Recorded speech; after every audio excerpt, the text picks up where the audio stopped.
Fellowship by University of Melbourne in Australia.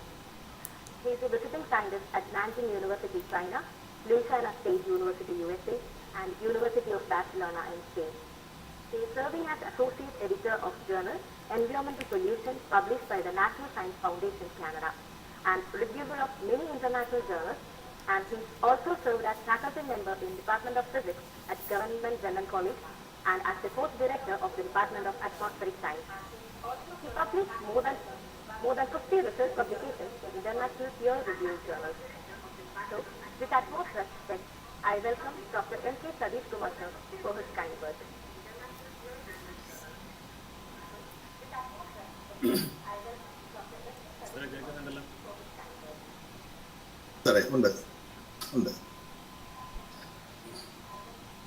അപ്പോൾ ഒരുപാട് നന്ദിയുണ്ട് നിങ്ങളെല്ലാവരും ഒന്നുകൂടെ കാണുന്നത്. ഇത്രയും കാലം നമ്മൾ നേരിട്ടാണ് കണ്ടത്, ഇപ്പോൾ ഒരു സ്ക്രീനിലൂടെയാണ് കാണുന്നത് എന്നുള്ളൊരു വ്യത്യാസം മാത്രമേ ഉള്ളൂ. അപ്പോൾ ടീച്ചർ പറഞ്ഞ പോലെ ഇപ്രാവശ്യം അവിടെ വരാൻ സാധിക്കാത്തൊരു വലിയ വിഷമമുണ്ട്. കാരണം എന്നെ സംബന്ധിച്ചിടത്തോളം എല്ലാ കുട്ടികളെല്ലാം കാണുക എന്ന് പറയുന്നത് ഒരു വലിയ സന്തോഷമുള്ള കാര്യം. നമുക്ക് അടുത്ത പ്രാവശ്യം ചെയ്യാം എന്നാണ് ഞാൻ വിചാരിക്കുന്നത്. അപ്പോൾ ഇന്നത്തെ ആ ഒരു ദിവസം എന്ന് പറയുന്നത്, നാളത്തെ ഒരു ദിവസം എന്ന് പറയുന്നത് നമ്മളെ സംബന്ധിച്ചിടത്തോളം, പ്രത്യേകിച്ച് സയൻസ് പഠിപ്പിക്കുന്നവരും സയൻസ് പഠിക്കുന്നവരെ സംബന്ധിച്ചിടത്തോളം ഒരു പ്രധാനപ്പെട്ടൊരു ദിവസമാണ്. അപ്പോൾ ആ ദിവസത്തിൻ്റെ പ്രത്യേകത എന്താണെന്ന് ടീച്ചർ തന്നെ പറഞ്ഞിട്ടുണ്ട്. അപ്പോൾ കൂടുതലായിട്ട് ഞാനൊന്നും പറയുന്നില്ല. പക്ഷെ എന്നാലും ചില്ലറ കുറച്ച് കാര്യങ്ങൾ മാത്രം. അപ്പം ഞാനൊന്ന് ഷെയർ ചെയ്യാൻ നോക്കട്ടെ.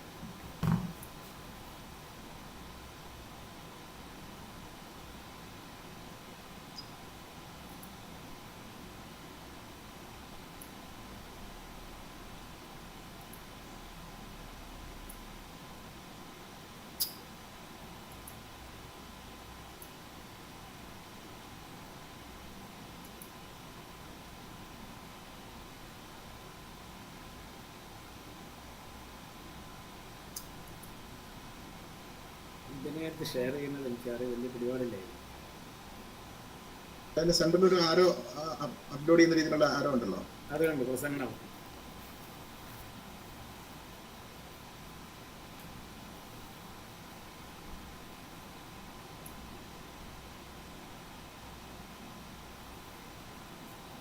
സാർ, ആ പ്രസന്റ് നൗ കൊടുക്കുമ്പോൾ ഒരു വിൻഡോ ഓപ്പൺ ചെയ്ത് വരുന്നില്ലേ?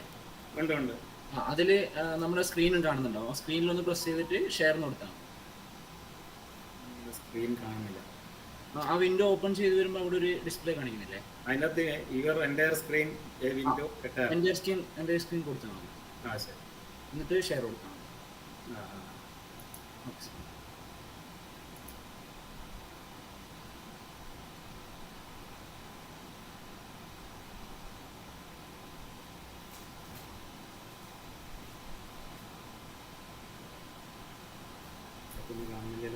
ഓക്കെ സാർ, ഇപ്പം സാറിൻ്റെ സ്ക്രീൻ വരുന്നുണ്ട്. സാർ അത് മൈനസ് ചെയ്തിട്ട് സാറിൻ്റെ പ്രസൻറ്റേഷൻ ഓപ്പൺ ചെയ്താൽ മതി സാറേ.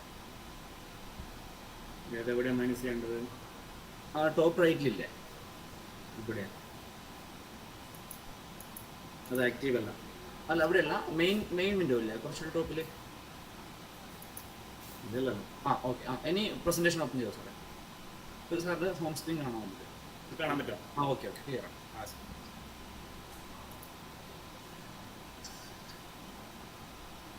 അപ്പോൾ ഓഡിയബിൾ ആണല്ലോ? ഞാൻ വളരെ കുറച്ച് മാത്രമേ സംസാരിക്കുന്നുള്ളൂ. കാരണം എനിക്ക് അത്ര ചെറിയൊരു റോൾ മാത്രമേ ഉള്ളൂ. കാരണം കുറച്ച് തിരക്കുണ്ട്. ഞാനിന്ന് പറയാൻ പോകുന്ന ചെറിയൊരു കാര്യം എല്ലാവർക്കും അറിയുന്നത് തന്നെയാണ്. Raman effect, A giant leap for science in India എന്നുള്ളതാണ് നമ്മുടെ topic. So national science day is being celebrated extensively in all parts of India to earmark the discovery of Raman effect. Actually, it was started on February 28, 1987 with an inaugural theme on our changing Earth, and this year's theme is integrated approach in science and technology for a sustainable future. I think Dr. Suresh will do the same. Now, apart from an Indian, C.V. Raman was the first Asian and first non-white to receive Nobel Prize in the sciences. ഇതാണ് നമ്മളെ സംബന്ധിച്ചിടത്തോളം ഏറ്റവും attractive ആയിട്ടുള്ള ഒരു കാര്യം. കാരണം അന്ന് British റൂളിലായിരുന്നു India ഉണ്ടായിരുന്നത്. അപ്പോൾ ബ്രിട്ടീഷ് റൂളിൻ്റെ സമയത്ത് പോലും ഇന്ത്യക്കാരൻ നോബൽ പ്രൈസ് വാങ്ങിക്കൊണ്ട് പറഞ്ഞു കഴിഞ്ഞാൽ തികച്ചും അസംഭവ്യമായ ഒരു കാര്യമാണ്. Raman did it. ഇതാണ് എനിക്ക് പ്രധാനപ്പെട്ട കാര്യം. ഇനി ഇതാണ് രാമൻ്റെ ഇന്ത്യൻ ഇൻസ്റ്റിറ്റ്യൂട്ട് ഓഫ് സയൻസിലെ ഒരു ക്ലാസ് റൂമാണ്. നിങ്ങളോട് പ്രത്യേകിച്ച് എനിക്ക് പറയാനുള്ളത്, നിങ്ങളെല്ലാവരും ടീച്ചേഴ്സ് ആവാൻ പോകുന്ന ആൾക്കാരാണ്. ഇദ്ദേഹത്തിൻ്റെ എഴുത്തൊന്ന് ശ്രദ്ധിച്ചാൽ വളരെ നന്നായി. ഇത്രയും പാഷനേറ്റായ ഒരു ടീച്ചറെ നമുക്ക് കാണാൻ പറ്റില്ല. അദ്ദേഹത്തിൻ്റെ സ്റ്റുഡൻസായ പലരും നമ്മളോട് ഇങ്ങനെ ഷെയർ ചെയ്ത പല കാര്യങ്ങളുണ്ട്. അത്രയും ഹോംവർക്ക് ചെയ്തിട്ടാണ് ക്ലാസ്സിൽ വരുന്നത്. ഇതൊക്കെ അദ്ദേഹം ക്ലാസ്സിൽ വരുന്നതിന് മുന്നേ ബോർഡിൽ പല സ്ഥലത്തായി എഴുതി വെച്ചിട്ട് ക്ലാസ് എടുക്കുമ്പോൾ ഇതിനെ ഒരു ഒരു നല്ലൊരു ശൈലിയിൽ അതിനെ പ്രസൻറ്റ് ചെയ്യുക എന്നുള്ളത് അദ്ദേഹത്തിൻ്റെ ഒരു പാഷനേറ്റ് ടീച്ചർ തന്നെയാണ്. അതിൽ യാതൊരു സംശയമില്ല. രാമൻ്റെ വേറൊരു മഹത്വം എന്ന് പറയുന്നത് അദ്ദേഹത്തിൻ്റെ ഹാൻഡ് റൈറ്റിംഗ് ആണ്. നമ്മൾ നോക്കിയാൽ മതി. സാധാരണ ഇപ്പോൾ നമ്മുടെ ഒരുവിധ എല്ലാവരുടെയും ഹാൻഡ് റൈറ്റിംഗ് നമുക്ക് ഇത്രയും നന്നായിട്ട് പേപ്പറിൽ എഴുതാൻ പറ്റുമെങ്കിലും ചിലപ്പോൾ ബോർഡിൽ എഴുതാൻ പറ്റുന്നില്ല. അന്ന് ശരിക്കും പറഞ്ഞാൽ പവർ പോയിന്റ് ഇല്ല, ഒരു കാര്യവുമില്ല. പക്ഷെ എന്നാൽ പോലും ബോർഡിൻ്റെ അകത്ത് ഇത്രയും ഈ സ്കെയിലിൽ ഒരു വ്യത്യാസവും വരാതെ സ്പെക്ട്രം വരയ്ക്കുകയും അതിൻ്റെ ടേബിൾ ഉണ്ടാക്കി ഇതൊക്കെ ചെയ്യാം എന്ന് പറയുന്നത് ഒരു അതുല്യ പ്രതിഭക്ക് മാത്രമേ പറ്റുള്ളൂ. ഇതിനായിട്ട് ജീവിതം ഒഴിഞ്ഞു വെച്ച ഒരാൾക്ക് മാത്രമേ പറ്റുള്ളൂ. കുട്ടികൾക്ക് വേണ്ടി ഇത്രയും കാര്യങ്ങൾ ചെയ്യാൻ എന്ന് പറഞ്ഞു കഴിഞ്ഞാൽ Raman is a role model for all teachers. ഇതാണ് എനിക്ക് നിങ്ങളോട് പറയാനുള്ളത് ആദ്യത്തെ ഒരു മെസ്സേജ് എന്ന് പറയുന്നത്. അപ്പം ഇദ്ദേഹത്തിൻ്റെ ഈ കണ്ടുപിടുത്തത്തിൻ്റെ പ്രധാന പ്രത്യേകത എന്ന് പറഞ്ഞു കഴിഞ്ഞാൽ വളരെ ഇൻഡിജീനിയസ് ആയിട്ട് നമുക്കില്ല നാട്ടിൽ കിട്ടുന്ന വളരെ ലോക്കലായിട്ടുള്ള കാര്യങ്ങൾ വെച്ചുകൊണ്ട് മാത്രമാണ് അദ്ദേഹം ഈ ഒരു എക്സ്പെരിമെൻ്റ് ചെയ്തത്, വേൾഡ് ക്ലാസ് എക്സ്പെരിമെൻ്റ് ചെയ്തത് എന്നുള്ളത് ഇറ്റ്സ് എൻ ഇൻക്രെഡിബിൾ അച്ചീവ്മെൻറ്റ്. ഒരു സ്പെക്ട്രോമീറ്റർ, അത് കൂടാതെ ഒരു മെർക്കുറി ലാമ്പ്, അത് വെച്ചിട്ട് ബെൻസീൻ എന്ന് പറയുന്ന ലിക്വിഡ് എടുത്തിട്ട് അതിലൂടെ ഈ പറയുന്ന മെർക്കുറി ലാമ്പ് എന്നുള്ള പ്രകാശം അതിലൂടെ കടന്നു പോകുന്നു. അതിനുണ്ടാവുന്ന രശ്മികൾക്കുണ്ടാവുന്ന മാറ്റങ്ങൾ ഈ ഒരു സ്പെക്ട്രോഗ്രാഫ് ഉപയോഗിച്ചിട്ടാണ് അദ്ദേഹം ചെയ്തത്. അത് തന്നെ പണ്ടത്തെ ഇന്നത്തെ പോലെയല്ല, അന്ന് ഫിലിമിൽ ഫോട്ടോ എടുക്കുന്ന ഒരു കാര്യം. അങ്ങനെ ഫോട്ടോ എടുത്ത ഒരു ഫിലിമാണ് നിങ്ങളിവിടെ കാണുന്നത്. ഇത് എത്രയോ ദിവസങ്ങൾ എക്സ്പോസ് ചെയ്താലേ കിട്ടുള്ളൂ എന്നാണ് പറയുന്നത്. അദ്ദേഹത്തെ ഉപയോഗിച്ച ഒരു കോൺസ്റ്റന്റ് ഡീവിയേഷൻ സ്പെക്ട്രോഗ്രാഫ് എന്ന് പറയുന്നത് ഡിവൈസാണത്. അപ്പോൾ അത്രയും ശരിക്കും പറഞ്ഞാൽ അധ്വാനിച്ചിട്ട് ചെറിയ സാധനം തന്നെ പക്ഷേങ്കിൽ അതിൻ്റെ മുകളിൽ ഒരുപാട് ബുദ്ധി ഉപയോഗിച്ച് ചെയ്ത എക്സ്പെരിമെൻറ്റിലൂടെ എക്സ്പെരിമെൻറ്റ് ബ്യൂട്ടി. അപ്പോൾ ഈ രാമൻ ഒരു പുതിയ സെക്കൻഡറി റേഡിയേഷൻ കണ്ടുപിടിച്ചു എന്നുള്ളതാണ് അതിൻ്റെ ഒരു ഇൻസൈറ്റ് വന്നത്. പക്ഷെ ഇതിൻ്റെ തിയറി 1923 തന്നെ ഒരു ആസ്ട്രിയൻ ഫിസിസിസ്റ്റ് അഡോൾഫ് ഡിസ്ക്രൈബ് ചെയ്തതാണ്. അതിനുശേഷം 2 റഷ്യൻ ശാസ്ത്രജ്ഞന്മാർ ഗ്രിഗോറി ലീനാണ്, ഇവർ 2 പേരും ക്രിസ്റ്റൽസിൽ ഈ ഇഫക്റ്റ് കണ്ടുപിടിച്ചിട്ടുണ്ടായിരുന്നു, ഒബ്സർവ് ചെയ്തിട്ടുണ്ടായിരുന്നു. അതും രാമൻ റിപ്പോർട്ട് ചെയ്യുന്ന ഒരാഴ്ച മുമ്പ്. പക്ഷേ അവർക്ക് ഇത് പബ്ലിഷ് ചെയ്യാൻ പറ്റിയില്ല, എന്തോ ചെറിയ പ്രശ്നമാണ്. അപ്പോൾ അവിടെയാണ് രാമൻ്റെ ഒരു മഹത്വം കൂടെ നമ്മൾ മനസ്സിലാക്കുന്നത്. ഒരു കാര്യം നമുക്ക് കിട്ടിക്കഴിഞ്ഞാൽ പെട്ടെന്ന് തന്നെ അതിനെ ശരിക്കും പറഞ്ഞാൽ അതിൻ്റെ മുകളിൽ കാര്യങ്ങൾ കൂടുതലായി വർക്ക് ചെയ്തുകൊണ്ട് അതിനെ നമുക്ക് ഒരു റിസൾട്ടാക്കി മാറ്റാൻ രാമൻ കാണിച്ച ആ ഒരു വ്യഗ്രത എന്ന് പറയുന്നത് അതാണ് ഇന്ത്യക്കാരുടെ പ്രത്യേകത എന്ന് മനസ്സിലാക്കുന്നത്. അതുപോലെ ഈ രാമൻ അദ്ദേഹത്തിൻ്റെ സ്റ്റുഡൻ്റായ KS കൃഷ്ണൻ്റെ കൂടെയാണ് ഇത് കണ്ടുപിടിച്ചത്. അത് ഫെബ്രുവരി 1928 ആക്രമണങ്ങളാണ് ഈ കാര്യങ്ങൾ നടക്കുന്നത്. അതാണ് നമ്മൾ ദേശീയ ശാസ്ത്ര ദിനമായിട്ട് ആചരിക്കുന്നത്. പക്ഷേ ഇതിന് ശേഷം ഈ ഏപ്രിൽ 23 1928 ഒരു പേപ്പർ പബ്ലിഷ് ചെയ്തിട്ടുണ്ടായിരുന്നു. അതായത് ഫ്രഞ്ച് സയൻറ്റിസ്റ്റ് യൂബ്സ് എന്ന് പറയുന്നത് അദ്ദേഹമാണ് ശരിക്കും ആ പേപ്പറിൽ രാമൻ ഇഫക്റ്റ് എന്ന് തന്നെ എഴുതിയത്. അതിനു മുമ്പേ ആരും പറഞ്ഞിട്ടില്ല. അദ്ദേഹം പറയുന്നത് രാമൻ്റെ ആ ഒരു ഇഫക്റ്റാണ്, ആ രാമൻ ഇഫക്റ്റ് എന്ന് പറയുന്ന ആ ഇലാസ്റ്റിക്സ് നമ്മൾ പറയുന്ന ഇലാസ്റ്റിക്കോ സ്കാറ്ററിങ് എന്ന് പറയുന്നത് ആ നമ്മൾ ശരിക്കും രാമൻ ഇഫക്റ്റ് എന്ന് പറയുന്ന ആദ്യമായിട്ട് ഒരു ടെർമിനോളജി കൊണ്ടുവന്നത് ഈ ഫ്രഞ്ച് സയൻറ്റിസ്റ്റാണ്. ഇതാണ് രാമൻ്റെ ആ ഒരു സ്പെക്ട്രോഗ്രാഫ് എന്ന് പറയുന്നത്. വളരെ സിമ്പിളാണ്, വളരെ സിമ്പിളായിട്ട് ഒരു കോൺസ്റ്റന്റ് ഡീവിയേഷൻ, ഒരു പ്രിസം മാത്രമേ ഇതിനകത്തുള്ളൂ. ഇതിൻ്റെ ഒരു ഫോട്ടോഗ്രാഫിക് പ്ലേറ്റ് നമുക്ക് ഇവിടെ വെക്കാം. ഇതാണ് അന്നത്തെ 1928. ഇതിപ്പോൾ ഇന്ത്യൻ ഇൻസ്റ്റിറ്റ്യൂട്ട് ഓഫ് സയൻസിലുണ്ട്, അതുപോലെ രാമൻ റിസർച്ച് ഇൻസ്റ്റിറ്റ്യൂട്ട്. പക്ഷേ ഇത് നമ്മൾ നോക്കിയാൽ ഇപ്പോഴത്തെ ഇതിൻ്റെ ഒരു മോഡേൺ ഇൻകാർണേഷൻ ഇതാണ്. ഇതിൻ്റെ ആ ഡെവലപ്മെൻറ്റുകൾ എത്രയോ മാറ്റങ്ങൾ ഇതിനകത്ത് വന്നു, പക്ഷേ പ്രിൻസിപ്പിൾ റിമെയിൻസ് സെയിം. അത്രയും മാറ്റങ്ങൾ ഈ സമയം കൊണ്ട് ഇതിന് സംഭവിച്ചു എന്നുള്ളത് വളരെ വ്യക്തം. അതാണ് അതിൻ്റെ ഒരു വ്യത്യാസം എന്ന് പറയുന്നത്. അപ്പോൾ ഇതും കമ്പയർ ചെയ്ത് കഴിഞ്ഞാൽ ഇതിൽ നമുക്ക് സ്പെക്ട്രം പെട്ടെന്ന് തന്നെ കിട്ടും, പക്ഷേ മറ്റൊരു ദിവസങ്ങളോളം കഴിഞ്ഞാൽ മാത്രമേ സ്പെക്ട്രം കിട്ടുള്ളൂ എന്നുള്ള വ്യത്യാസം. ഇനി ഇപ്പം ഈ 2022 പുതിയൊരു ഇതെന്ന് വെച്ചാൽ രാമൻ സ്പെക്ട്രോമീറ്റർ സെൽഫോൺ ഉപയോഗിച്ച് സെൽഫോൺ ക്യാമറയിലൂടെ രാമൻ സ്പെക്ട്രം കണ്ടുപിടിച്ച ആൾക്കാരുണ്ട്. 2 ഇന്ത്യക്കാരായ സ്റ്റുഡൻറ്റ്, ടെക്സാസ് യൂണിവേഴ്സിറ്റിയിലെ 2 ഇന്ത്യക്കാരായ സ്റ്റുഡൻസാണ് ഡെവലപ്പ് ചെയ്തത്. അപ്പോൾ ഇതാണ് ലേറ്റസ്റ്റ് ഡെവലപ്മെൻറ്റ് എന്ന് പറയുന്നത്. നമ്മുടെ സെൽഫോണിൽ നമ്മുടെ ക്യാമറ വെച്ചുകൊണ്ട് നമുക്ക് രാമൻ സ്പെക്ട്രം കിട്ടുന്നത് ഒരു പോർട്ടബിളായിട്ട് നമുക്ക് ഉപയോഗിക്കും. ഇതാണ് ഇതിൻ്റെ ഒരു കാര്യം. അപ്പോൾ ഇതെന്താണ് ഈ രാമൻ ഇഫക്റ്റ് എന്നുള്ള ഒരു ചെറിയ സമയം കൊണ്ട് ഞാൻ പറയാം. നമുക്കറിയുന്നത് ലൈറ്റ് ഒരു മീഡിയത്തിലൂടെ കടന്നു പോകും. മീഡിയത്തിൽ ലൈറ്റ് അബ്സോർബ് ചെയ്യാം, ലൈറ്റ് റിഫ്ലക്റ്റ് ചെയ്യാം, ലൈറ്റ് സ്കാറ്റർ ചെയ്യാം. ഇതാണ് നമ്മൾ പറയുന്നത് പ്രധാന സ്കാറ്ററിംഗ് ആണ് പ്രധാനപ്പെട്ട ഒരു കാര്യമായിട്ട് നമ്മൾ കാണുന്നത്. അപ്പോൾ സ്കാറ്റർ ചെയ്യാന്ന് പറഞ്ഞാൽ എല്ലാ ഡയറക്ഷനിലും ലൈറ്റ് പുറത്തേക്ക് വരും. അബ്സോർപ്ഷൻ ആണെങ്കിൽ അതിൽ തന്നെ ഉണ്ടാവും, പുറത്തേക്ക് വരില്ല. ഇനി അതിലൂടെ ട്രാൻസ്മിഷനാണ്, ആ ഒരു ലൈനിൽ ആണ് മാത്രം നമുക്ക് കിട്ടും, ചെറിയൊരു ബെൻഡിങ് ഒരു ഫ്രാക്ഷൻ ഉണ്ടാവും. പക്ഷേ ഇത് ശരിക്ക് പറഞ്ഞാൽ ഒരു ഒരു ഒരു ഏരിയയിൽ നമുക്ക് ഈ ലൈറ്റിനെ നമുക്ക് കാണാം. അങ്ങനെ മെഷർ ചെയ്യുന്ന ഒരു ടെക്നിക്കാണ് സ്കാറ്ററിംഗ് എക്സ്പെരിമെൻ്റ് എന്ന് പറയുന്നത്. ഇതിലൊരു വിഷ്വലാണ് ഞാനിവിടെ കാണുന്നത്. അപ്പോൾ രാമൻ കണ്ടുപിടിച്ചതെന്ന് വെച്ച് കഴിഞ്ഞാൽ ഒരു ഇൻസിഡൻറ്റ് ലൈറ്റ് നമ്മളൊരു മോളിക്യൂളിൽ കൊണ്ടുവരും. ആക്ച്വലി അതേ ലൈറ്റ് തന്നെ പുറത്തേക്ക് വരും, സ്കാറ്റർ ചെയ്ത് പുറത്തേക്ക് വരും. അതിനെയാണ് റാലെ സ്കാറ്ററിംഗ്.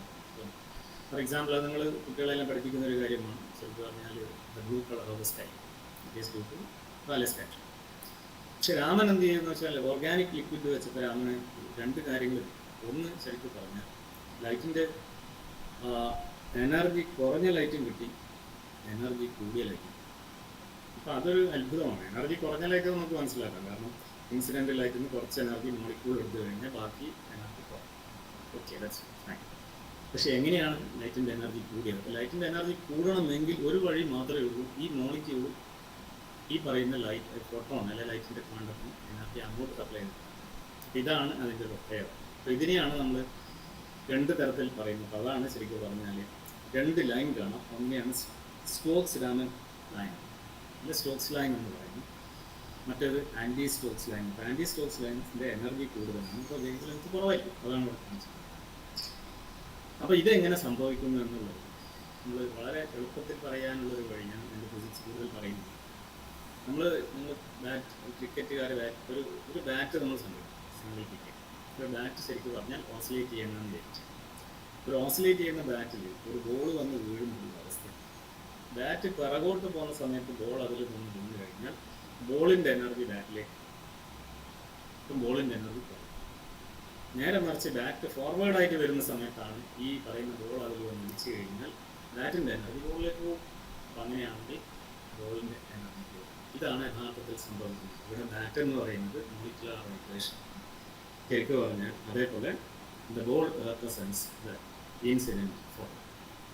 ഇതാണ് അതിൻ്റെ വളരെ ക്ലാസിക്കലായിട്ട് ഞാൻ പറഞ്ഞത്. അപ്പോൾ അങ്ങനെ നമുക്ക് കിട്ടുന്നത് ഒരു സ്റ്റോക്സ് ലൈൻ ഉണ്ടാവും, ഒരു വെർച്വൽ എക്സാക്ട്. ഞാൻ അതിൻ്റെ ഡീറ്റെയിൽസ് ഒന്നും പോകുന്നില്ല, കാരണം കുറേ കാര്യങ്ങൾ പറയാനുണ്ട്. അപ്പോൾ ഒരു സ്റ്റോക്സ് ലൈൻ ഉണ്ടാവും. ഇതാണ് റാലെ എന്ന് പറയുന്നത്. ഒറിജിനൽ ഫ്രീക്വൻസി തന്നെ, ലൈറ്റിൻ്റെ അതേ ഫ്രീക്വൻസി തന്നെ. സ്റ്റോക്സ് ലൈനിൽ ഫ്രീക്വൻസി കുറവ്, ആൻറ്റി സ്റ്റോക്സ് ലൈൻ എന്ന് പറഞ്ഞു കഴിഞ്ഞാൽ ഫ്രീക്വൻസി കൂടുതൽ.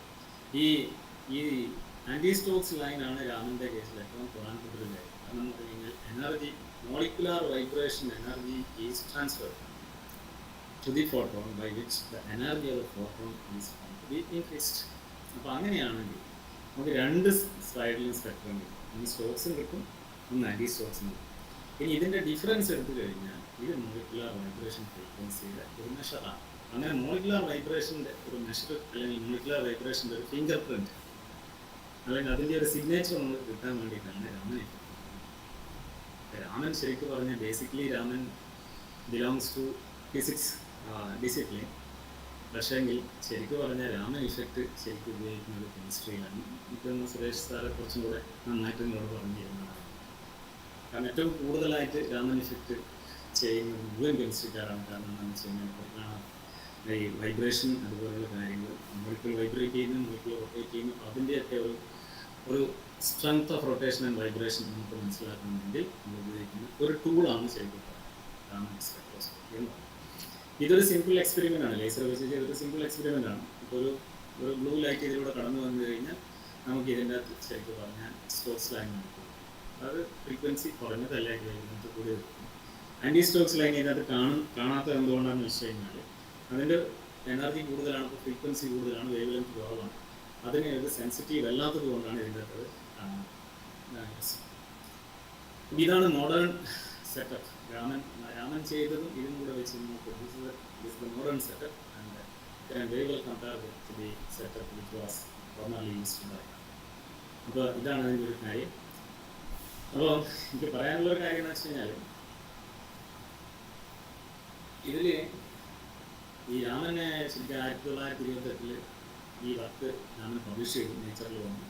നേച്ചറിൽ വന്നപ്പോഴാണ് ഈ നീൽസ് ബോർ എന്ന് പറയുന്ന പ്രധാനപ്പെട്ട ഒരു ശാസ്ത്രജ്ഞനാണ് അദ്ദേഹത്തിൻ്റെ സ്റ്റുഡൻ്റാണ് സോമർഫീൽഡ് എന്ന് പറയുന്നത് മോഡൽ കണ്ടുപിടിച്ചത്.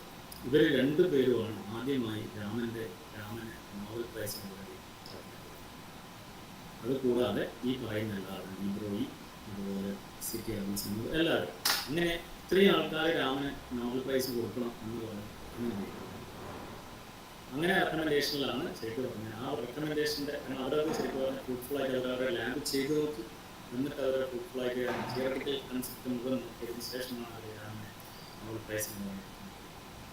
അപ്പോൾ റഷ്യക്കാരൻ്റെ കേസിൽ ആകെ റെക്കമെൻഡേഷൻ വളരെ കുറവായതുകൊണ്ടാണ് അവർക്ക് നോബൽ പ്രൈസ് കിട്ടാറുള്ളത് ഇന്ന് നമ്മൾ ചരിത്രം ഉണ്ടായിരുന്നു. അപ്പോൾ രാമനെ നോബൽ പ്രൈസ് കിട്ടിയത് 1930 ഡിസംബർ 10 നോബൽ പ്രൈസ് അവാർഡ് ചെയ്തത്. ആ സമയത്ത് 42 വയസ്സായിരുന്നു. അതുപോലെ രാമൻ ആദ്യം വർക്ക് ചെയ്തിരുന്നത് ശരിക്കും പറഞ്ഞാൽ Indian association for cultivation of science എന്ന് പറഞ്ഞിട്ട് പ്രത്യേക സ്ഥാപനത്തിനാണ്. ഇതൊരു കോൺവെന്റായിട്ടാണ് വർക്ക് ചെയ്തത്. അപ്പോൾ ഈ രാമൻ ശരിക്കും പറഞ്ഞാൽ നോബൽ പ്രൈസിന് വേണ്ടി ആ പേപ്പർ പബ്ലിഷ് ചെയ്തതിന് ശേഷം അത് ഫെബ്രുവരിയിലാണ്. പക്ഷേ ആ നവംബറിൽ 2 ശാസ്ത്രജ്ഞന്മാർ നീൽസ് ബോർ, സോമർഫീൽഡും ഈ പറയുന്ന കൊൽക്കത്തയിലുള്ള സ്ഥാപനത്തിൽ വിസിറ്റ് ചെയ്തിട്ടുണ്ട്. അത് ഇന്ത്യയെ സംബന്ധിച്ചിടത്തോളം ഒരു പ്രധാനപ്പെട്ട കാര്യം. കാരണം എന്താണെന്ന് വെച്ച് കഴിഞ്ഞാൽ ഇന്ത്യൻ സയൻസ് എന്ന് പറയുന്നത് Indian science was totally controlled by Britishers. ആ സമയത്ത് ഷെയറാണ് എനിക്ക് വെച്ചത്. അങ്ങനെ രാമൻ്റെ ആ ഒരു ക്രെഡിബിലിറ്റി കൊണ്ട് Raman was appointed as director of Indian institute of science Bangalore 1933 to 1937. അങ്ങനെ ഇന്ത്യക്കാർക്ക് കൂടുതൽ ഒരു ആവേശം കൊടുക്കാൻ വേണ്ടി മാക്സ് ബോൺ എന്ന് പറയുന്ന പ്രധാനപ്പെട്ട ശാസ്ത്രജ്ഞൻ അവിടെ പ്രൊഫസറായി നിയമിച്ചു ഇന്ത്യൻ ഇൻസ്റ്റിറ്റ്യൂട്ട് ഓഫ് സയൻസ്. അങ്ങനെ അവിടെ ചെറിയ പ്രശ്നങ്ങളൊക്കെ ഉണ്ടായിരുന്നു. അതിനുശേഷം രാമൻ ഒരു കാര്യം മനസ്സിലായെന്ന് വെച്ച് കഴിഞ്ഞാൽ ഇന്ത്യയിൽ സയൻസ് വളരണമെങ്കിൽ ഇൻസ്റ്റിറ്റ്യൂട്ടുകൾ മാത്രം പോരാ. ശരിക്കും പറഞ്ഞാൽ ശരിക്കും സയൻസിനെ ഗവേൺ ചെയ്യുന്ന ഒരു ബോഡി അത്യാവശ്യം. അതിനാണ് രാമൻ ശരിക്കും പറഞ്ഞാൽ ഇന്ത്യൻ അക്കാഡമി ഓഫ് സയൻസസ് എന്ന് പറയുന്നത് 1930 സ്ഥാപിച്ചത്. അതുപോലെ രാമന് സ്വന്തമായിട്ട് തന്നെ ഇന്ത്യൻ ഇൻസ്റ്റിറ്റ്യൂട്ട് ഓഫ് സയൻസിന് പുറത്തു വന്നതിന് ശേഷം he wanted to establish his own research institute with the help of Birla. കാരണം ഇംഗ്ലീഷുകാർക്ക് ഒരു കാശും വാങ്ങാതെ ചെയ്യും എന്നുള്ള patriotic feeling 1948 Raman research institute അദ്ദേഹം പറഞ്ഞു. അങ്ങനെ രാമൻ്റെ കീഴിൽ ആ സമയത്ത് തന്നെ 32 PhD സ്കോളേഴ്സ് ഉണ്ടായിരുന്നു. അത്രയും ആൾക്കാരെ മെൻറ്റർ ചെയ്യുക എന്ന് പറഞ്ഞാൽ അത്രയും ബുദ്ധിമുട്ടുള്ള കാര്യമായിട്ട് ഒരു സന്തോഷം കിട്ടിയ ഒരാളായിരുന്നു. അദ്ദേഹത്തിൻ്റെ പ്രധാനപ്പെട്ട വേറെ സ്റ്റുഡൻ്റ് ആയിരുന്നു പ്രൊഫസർ B.N. രാമൻ, അറിയപ്പെടുന്ന സയൻസ്. അദ്ദേഹത്തോട് രാമൻ പറഞ്ഞ എന്താണെന്ന് വെച്ച് കഴിഞ്ഞാൽ ബയോഫിസിക്സിൽ റിസർച്ച് ചെയ്യാൻ. അതായത് ബയോളജി ഒരു ഫിസിക്സിൽ മാത്രം ഒതുങ്ങി നിൽക്കരുത്. ശരിക്കും പറഞ്ഞാൽ ഒരു മൾട്ടി ഡിസിപ്ലിനറി ഐഡിയ ഇന്ത്യയെ കൊണ്ടുവന്നതിൻ്റെ പ്രധാനപ്പെട്ട ഒരു ശില്പി എന്ന് പറയുന്നത് സർ C.V. രാമൻ. അതിനുശേഷമാണ് ഒരു ശരിക്കും ഒരു മൈൽ സ്റ്റോൺ ഇന്ത്യയിൽ ഉണ്ടാകുന്നത്. അതായത് സെക്കൻഡ് വേൾഡ് വാറിന് ശേഷം വേൾഡ് വാർ നടക്കുന്ന സമയത്ത് വിക്രം സാരാഭായ് എന്ന് പറയുന്ന ഇന്ത്യയിൽ അദ്ദേഹം ഏറ്റവും പ്രശസ്തനായ ശാസ്ത്രജ്ഞ, സ്പേസ് സയൻറ്റിസ്റ്റ്. അദ്ദേഹം കേംബ്രിഡ്ജിൽ പഠിക്കുമ്പോഴും അദ്ദേഹം തിരിച്ചു വന്നു. ഇങ്ങനെ ഇന്ത്യയിലേക്ക് തിരിച്ചു വന്നതിന് ശേഷം C.V. രാമൻ്റെ ഇന്ത്യൻ ഇൻസ്റ്റിറ്റ്യൂട്ട് ഓഫ് സയൻസ് അദ്ദേഹം ജോയിൻ ചെയ്യുന്നു. അതിനുശേഷം രാമൻ റിസർച്ച് ഇൻസ്റ്റിറ്റ്യൂട്ടിൽ അദ്ദേഹം ഉണ്ടായി. എന്നിട്ട് അവിടെ വെച്ചിട്ടാണ് അദ്ദേഹം രണ്ടുപേരും പെർഫോം ചെയ്യുന്നത്. അദ്ദേഹം ന്യൂക്ലിയർ ഫിസിക്സ് പാർട്ടാണ്. അങ്ങനെ ഈ 3 പേരും കൂടെ ചേർന്നിട്ടാണ് ശരിക്കും പറയുന്നത് ഒരു ശരിക്കും ഒരു എന്താ പറയുക ഔട്ട്സ്റ്റാൻഡിങ് ഉണ്ട് ഹാർട്ട് ബ്രേക്കിംഗ് വർക്കാണ് 3 പേരെ കുറിച്ച്. ഇത് ശരിക്കും പറഞ്ഞാൽ ഇന്ത്യൻ സയൻസിൻ്റെ ഒരു അടിത്തറയാണ്. ഇദ്ദേഹമാണ് പിന്നെ സ്പേസ് ഡിപ്പാർട്ട്മെൻറ്റ് ഉണ്ടാക്കിയത്. ഇദ്ദേഹമാണ് ഫിസിക്സ് ചെയർമാനൊക്കെ ആയതാണ്. ഇതിനെ ശരിക്കും പറഞ്ഞാൽ കൺട്രോൾ ചെയ്യുന്നത്, അല്ലെങ്കിൽ ഒരു ഉപദേശം കൊടുക്കുന്നത് ശരിക്കും പറഞ്ഞാൽ അപ്പം അങ്ങനെ അതിനുശേഷം ഇന്ത്യ സ്വാതന്ത്ര്യം ആവശ്യത്തിന് ശേഷം നെഹ്റുവിൻ്റെ കീഴിൽ ഒരുപാട് ആൾക്കാർ വർക്ക് ചെയ്യാൻ, നെഹ്റുവിൻ്റെ കീഴിൽ ഒരുപാട് അഡ്വൈസേഴ്സ് ഉണ്ടായി. അങ്ങനെ ആ സമയത്താണ് ശരിക്കും പറഞ്ഞാൽ ഇന്ത്യയിൽ നാഷണൽ ഇൻസ്റ്റിറ്റ്യൂട്ടുകൾ സ്ഥാപിക്കുന്ന സർക്കാർ കമ്മിറ്റിയാണ്. സർക്കാർ കമ്മിറ്റിയുടെ റിപ്പോർട്ട് പ്രകാരം അത് 1946 തന്നെ ഉണ്ടായിരുന്നു. അങ്ങനെയാണ് ഫസ്റ്റ് IIT ഇന്ത്യയിൽ വരുന്നത്. ശരിക്കും പറഞ്ഞാൽ IIT 1956. അതിനുശേഷം 5 വർഷങ്ങൾക്ക് ശേഷമാണ് IIT ബോംബെ നിലവിൽ വരും. പക്ഷേ IIT ബോംബെ നിലവിൽ വരുമ്പോൾ നമുക്കന്ന് ശരിക്കും പറഞ്ഞാൽ ഇത് ജസ്റ്റ് സ്റ്റാർട്ട് ചെയ്തിട്ടേ ഉള്ളൂ. അന്നേരം നമുക്ക് ഫോറിൻ കൊളാബറേഷൻ ഇല്ലാതെ നമുക്ക് ചെയ്യാൻ പറ്റില്ല എന്നുള്ളതുകൊണ്ട് നമുക്ക് USSRന്റെ, അതായത് ഇന്നത്തെ റഷ്യ, പണ്ടത്തെ സോവിയറ്റ് റഷ്യയുടെ സഹായത്തോടുകൂടിയാണ് IIT അതിനുശേഷം ശരിക്കും പറഞ്ഞാൽ IIT കാൺപൂർ വരുന്നത്. അപ്പോൾ അവിടെ ശരിക്കും പറഞ്ഞാൽ USAയുടെ സപ്പോർട്ട് ഉണ്ട്. ദെൻ അങ്ങനെയാണ് അത് വരുന്നത്. പിന്നെ ശരിക്കും പറഞ്ഞാൽ ജർമ്മനിയുടെ സഹായത്തോടുകൂടിയാണ് IIT മദ്രാസ് വരുന്നത്. UKയുടെ സഹായത്തോടുകൂടി IIT ഡൽഹി. അങ്ങനെ ഇത്രയും IITകൾ ഡെവലപ്പ് ചെയ്ത് വന്നപ്പോഴാണ് യഥാർത്ഥത്തിൽ നമുക്ക് മനസ്സിലാകുന്നത് ഇന്ത്യയുടെ ഡെവലപ്മെൻറ്റ് സയൻസ് ആൻഡ് ടെക്നോളജിക്ക് ആവശ്യമാണ് എന്നും.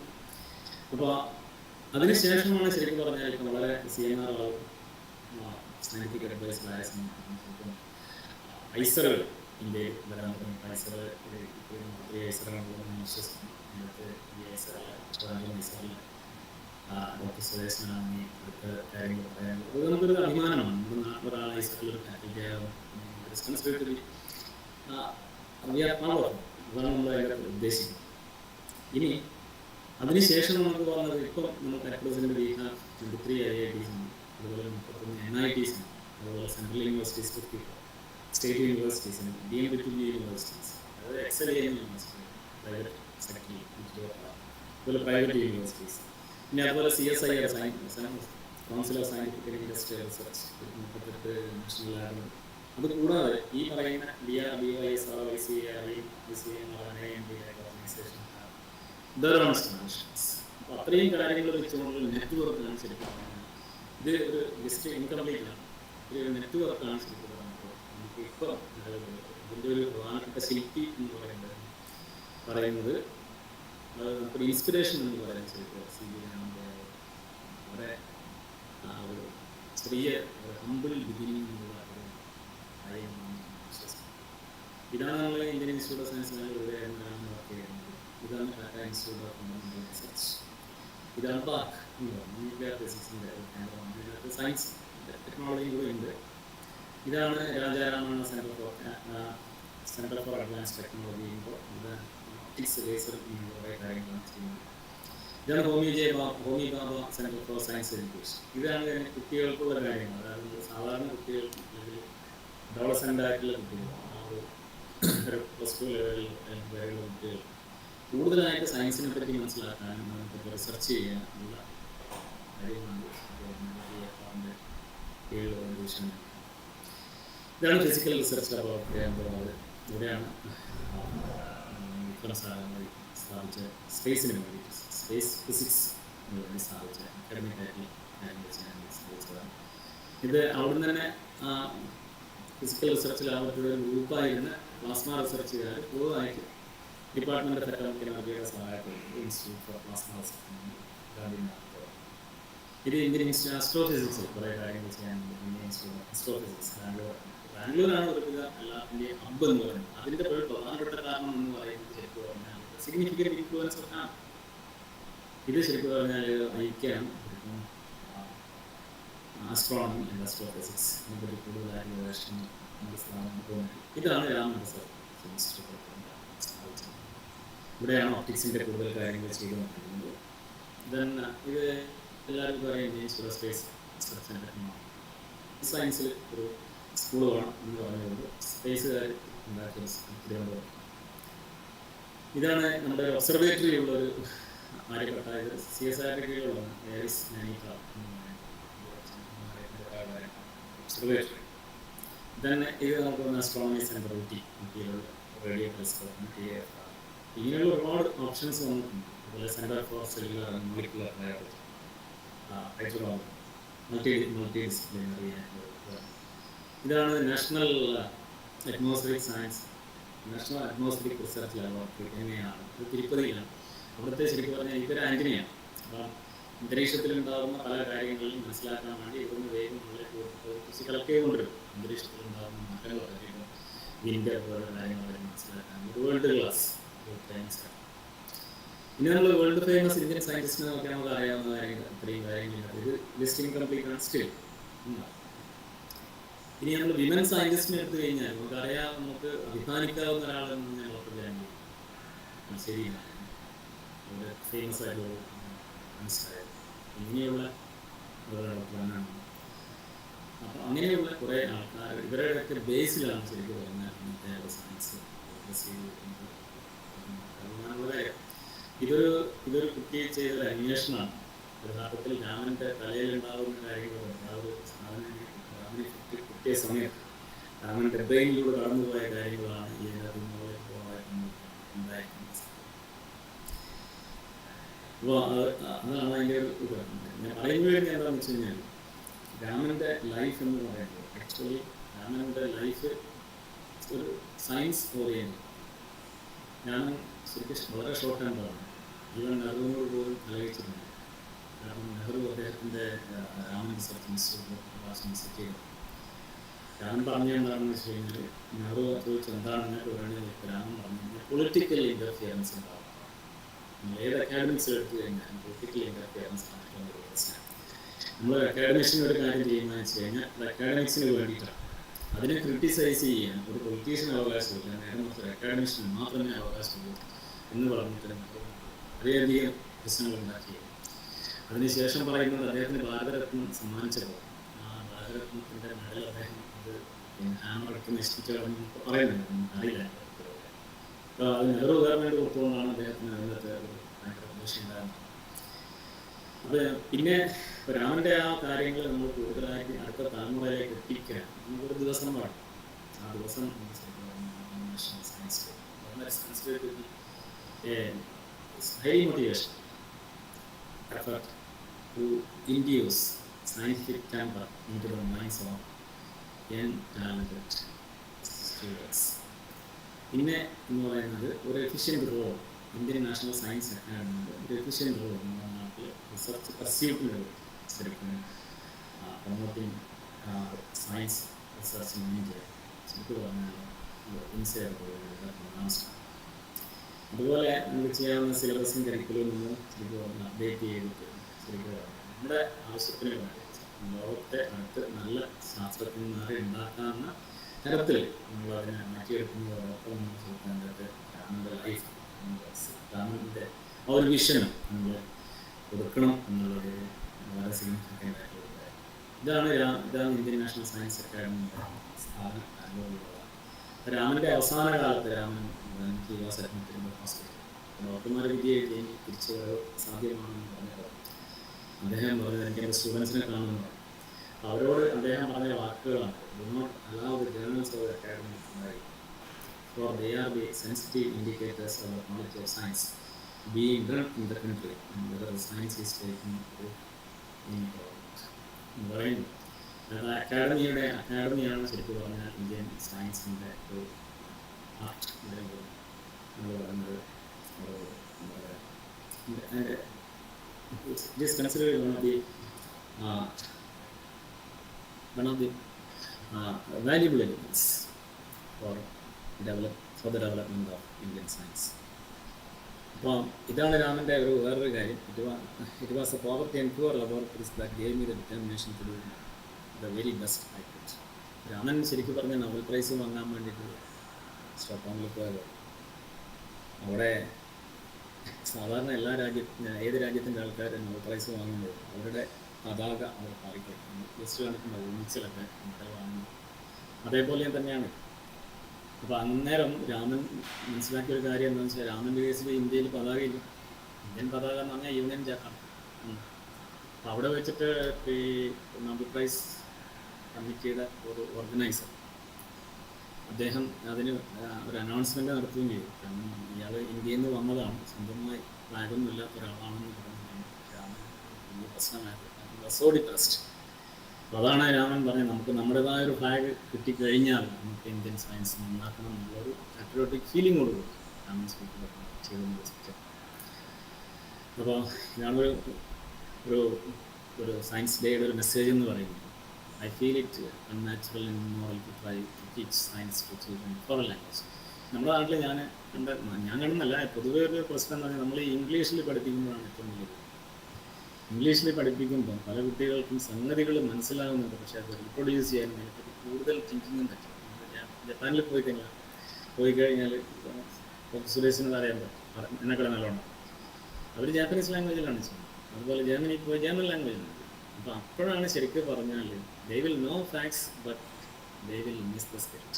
നമ്മൾ ഫോറിൻ ലാംഗ്വേജ് പഠിപ്പിച്ചു നമ്മുടെ ലാംഗ്വേജിൽ തന്നെ നമുക്ക് പഠിപ്പിക്കാൻ പറ്റുകയാണെങ്കിൽ നമുക്ക് ശരിക്കും പറഞ്ഞാൽ ഒരുപാട് കാര്യങ്ങൾ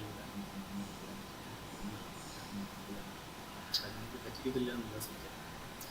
അപ്പോൾ ഇതാണ് രാമൻ്റെ ഒരു ക്രെഡിബിലിറ്റി എന്ന് പറയുന്നത്. അദ്ദേഹത്തിൻ്റെ കിട്ടിയ മാസാണ്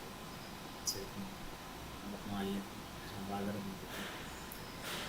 അപ്പോൾ ഇതാണ് എനിക്ക് നിങ്ങളോട് പറയാനുള്ളത്. ശരിക്കും പറഞ്ഞാൽ I wish you all the very best. You can successfully international with your scientific scene as invention by sir Chandrasekhara Venkataraman, who started the entire scientific fraternity with his mathematical being an Indian, we must be proud of this great endeavor of science. അപ്പോൾ എനിക്ക് പറയാനുള്ളൊരു കാര്യം എന്ന് പറഞ്ഞാൽ നിങ്ങളെ കുട്ടികളെ പഠിപ്പിക്കുന്ന ആൾക്കാരാണ്. അപ്പോൾ കുട്ടികളെ ഇത് എന്തൊക്കെ കാര്യങ്ങൾ കുട്ടികളെ എങ്ങനെ മോട്ടിവേറ്റ് ചെയ്യും, നിങ്ങളാണ് ശരിക്കും പറഞ്ഞാൽ അവരെ മോട്ടിവേറ്റ് ചെയ്യുന്നത്, അവരെ നല്ല നിലയിലേക്ക് കൊണ്ടുവരാൻ പറ്റുന്നതായ ആൾക്കാർ നിങ്ങളാണ്. അപ്പം അവരെ കൂടുതലായി അവരിലെ അവരുടെ പ്രതിഭകൾ മനസ്സിലാക്കി അവരെ ശരിക്കും പറഞ്ഞ ശാസ്ത്രത്തിൻ്റെ നിറകയിൽ കൊണ്ടുവരാൻ നിങ്ങൾക്ക് കഴിയട്ടെ എന്ന് ഈ ഒരു ശാസ്ത്രത്തിൽ ആശംസ എന്നതോടൊപ്പം ഈ ഒരു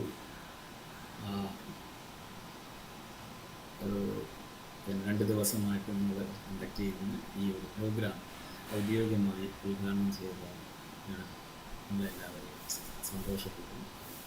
താങ്ക് യു.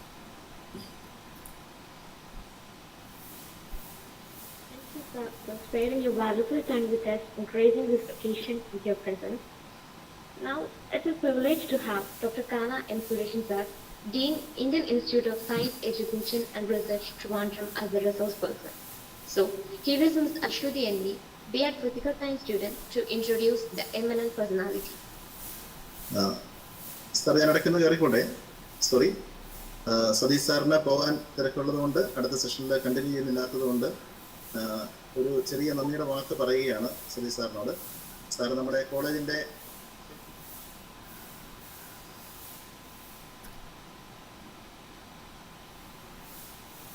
ഒരംഗം തന്നെയായിട്ട് തന്നെയാണ് നമ്മളോട് സഹകരിച്ചുകൊണ്ട് സാറിൻ്റെ വാക്കിൽ നന്ദി പറയുന്നു.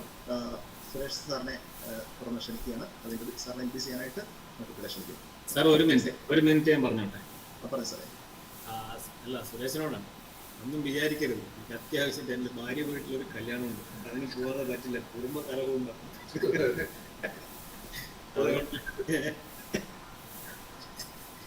അതുകൊണ്ടാണ്, ഒന്നും വിചാരിക്കരുത്. ശരി sir, thank you very much. കാണില്ല sir.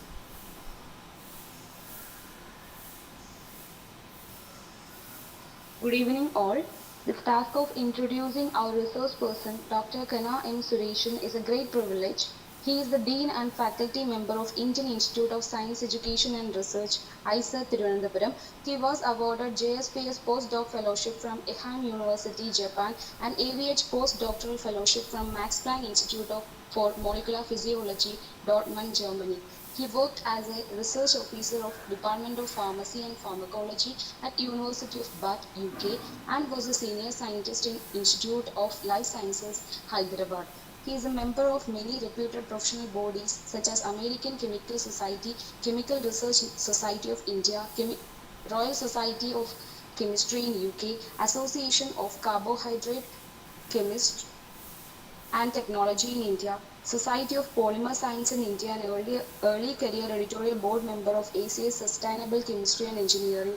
He was selected as Fellow of Indian Academy of Sciences. He was honored for his academic excellence by Technology Innovation Award, Young Scientist Award from YIM Boston, MRSI Medal of Materials Research Society of India, Bronze Medal of Chemical Research Society of India, Bhagyatara Award, Alexander von Humboldt Fellowship, Swarna Jayanti Fellowship, and Ramanujan Fellowship, etc. So, with utmost respect, I welcome Dr. Kana M. Sureshan sir for his kind words. Thank you. Thank you very much for the introduction and also for the invitation. I'll share my slide.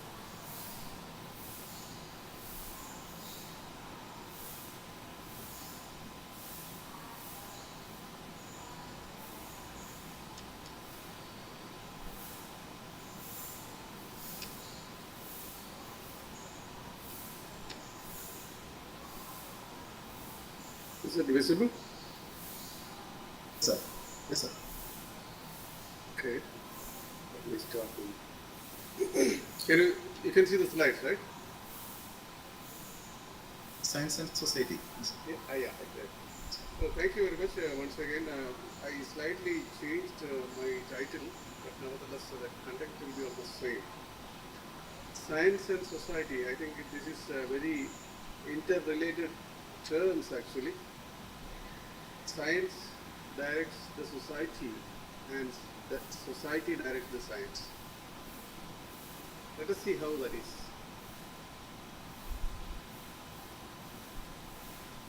This is a picture of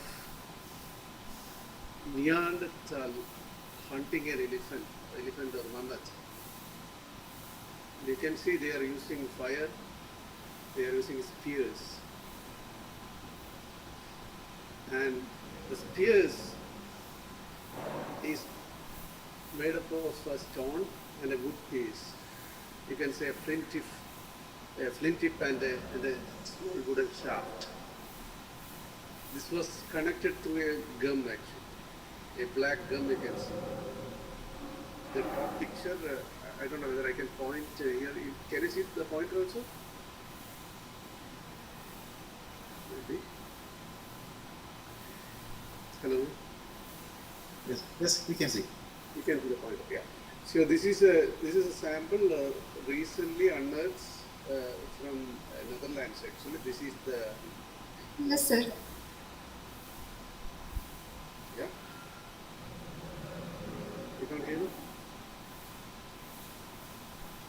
I believe it is fine. So this is the sample recently unearthed by the researchers in the Netherlands, and you can see this is the stone part and this is the glue part. They have used the glue first time in the history, and that made them to make these spears, and that made them to be alive actually from the predators, and that made them to be alive by hunting. So that is the innovation. The first innovation you can talk about is Neanderthal, that is about more than 50,000 years ago.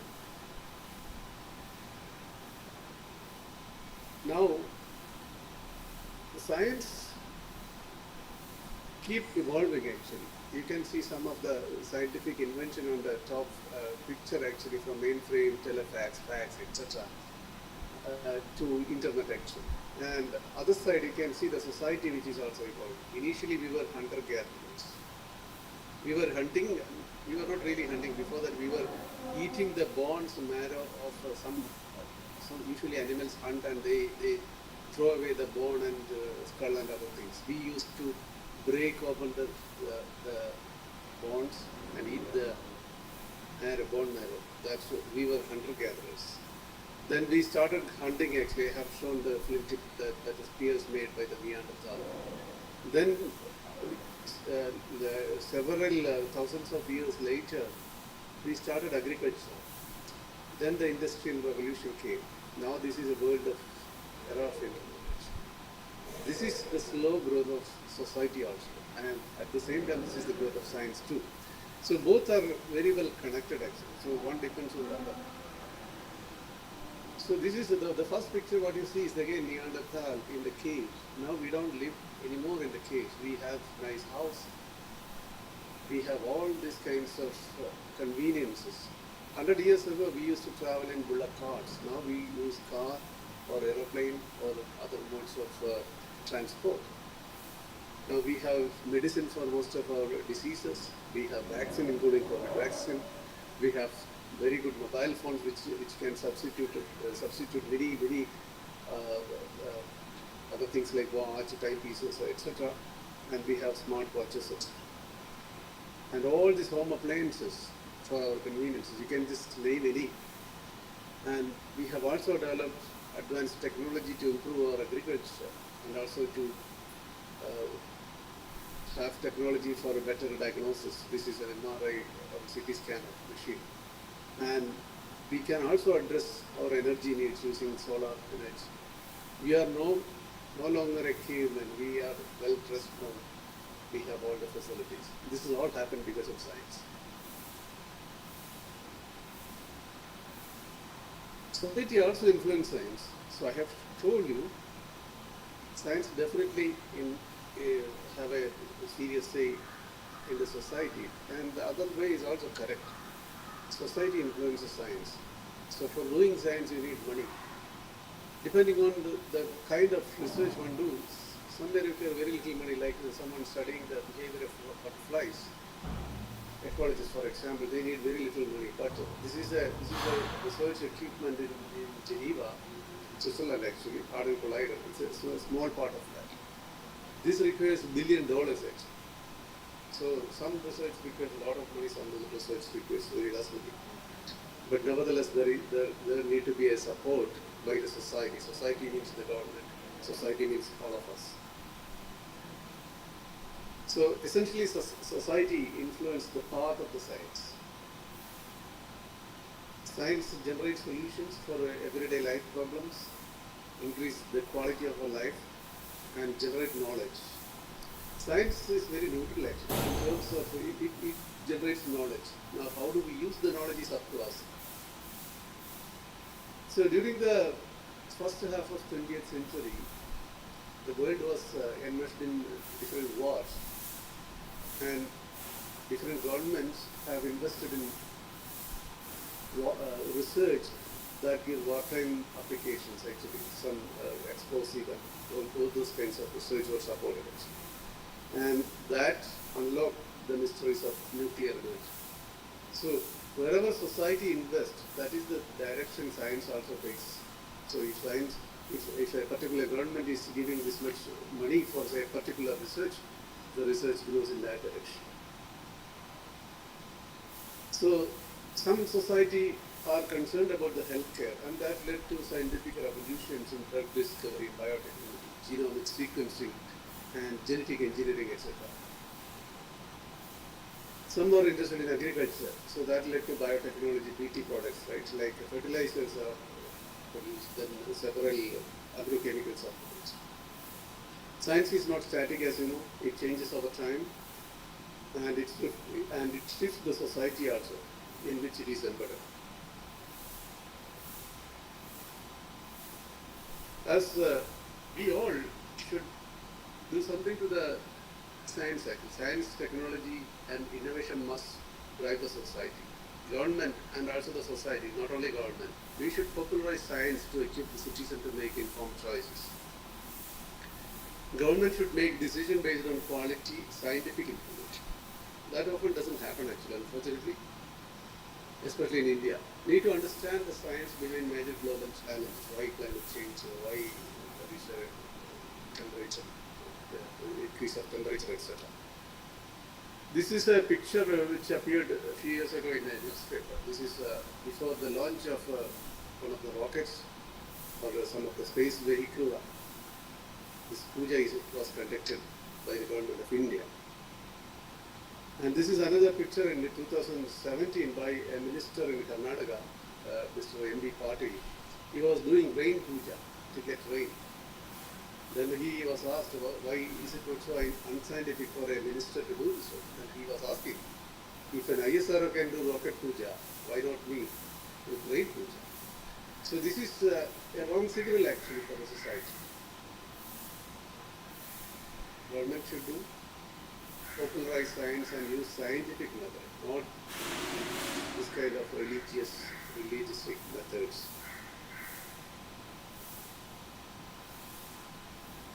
Today, we have fought a lot of wars. Not only India, all countries in the world fought a lot of wars for power, for space. Now the competition is not for land. Putin is stupid actually. He still thinks that land is the power. So forget about Putin. Now the competition is not for land. Now the competition is on the intellectual domain, on the technological advance, or what we invest in science matters actually. Today we talk about very rich countries, several rich countries, Japan, Germany, USA and other rich countries. They are rich countries today because of the fact that they have invested in science 50 years ago. So this is the product of the investment in science, what we see in them today. So this is what one should realize. So this is the battlefield. And which country produces maximum intellectual property? And that country will be the superpower, because people will depend upon that country for products, consumer products, whether it is drug or agrochemicals or any other convenience car or anything. This is the investment in science by various countries. GDP, of course, you know, gross domestic product. So each country invests how much in science. Israel, for example, maximum 4.9%. South Korea 4.6, USA, for example, 3.1, Japan 3.2, UK 1.8, Italy 1.4. Where is China? China is 2.2. Here is our India. We invest only this much in science, 0.65. Of course, this saying is very carried, as you saw socially. These are the common drugs actually, I mean the medicines. In this 10 years, 1998 to 2007, about 252 drugs were introduced to the market. I don't have the recent data, that's why I have taken this old data. 252 drugs were introduced to the market. Now you see who has introduced more. US 118, Japan 22, UK 23, Germany 23. The countries which invested in science also produced some product of science. India, 0.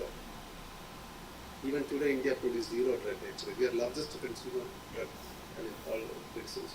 There are 11,000 drugs out there. 11,000. More than 11,000 drugs are being used, and we are the largest consumer in the world. Not China, we are the one. And we did not produce even single drug. This is the export actually, so drug export, this is the last year, I mean 2 years ago, to 2020, how much drug or medicine they export different countries, this much percent of the total.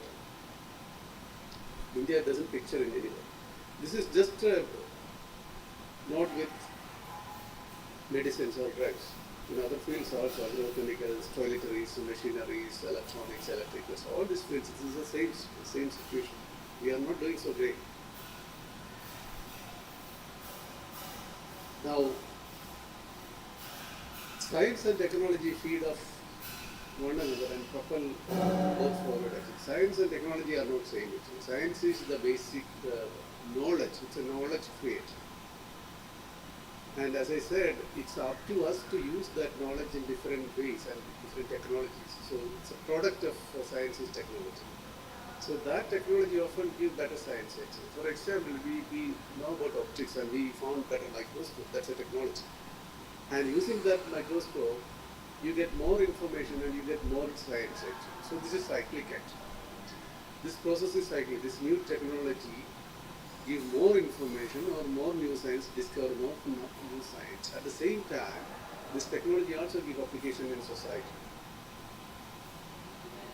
For example, we have with optics we have several. Our our different screens and our goggles and all kinds of things. Telescope, for example. These all are applications of society. This is, I don't know how many of you are in physical science. I thought I'll make my talk very general so that others also will understand a little bit. So not really on chemistry or physics. So this is a cathode ray experiment which used to happen in late part of 19th century or early 1900 actually. This is 20th century, of course, right? So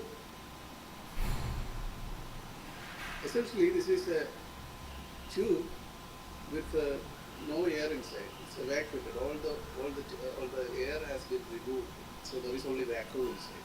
Now you have two electrodes, positive side, negative side here and positive side here, and they are connected by an electrical battery.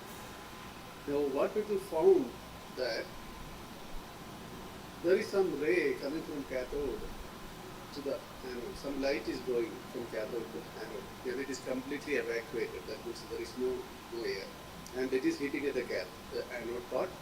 And when it is fluorescent, you can see the light actually, global light. This is called cathode ray experiment. And then J.J. Thomson, another scientist, physicist actually, he has done another experiment. He has put a negative charge and positive charge here in the path of this ray.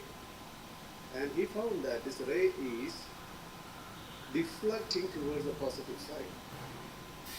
So this light was initially hitting at this position.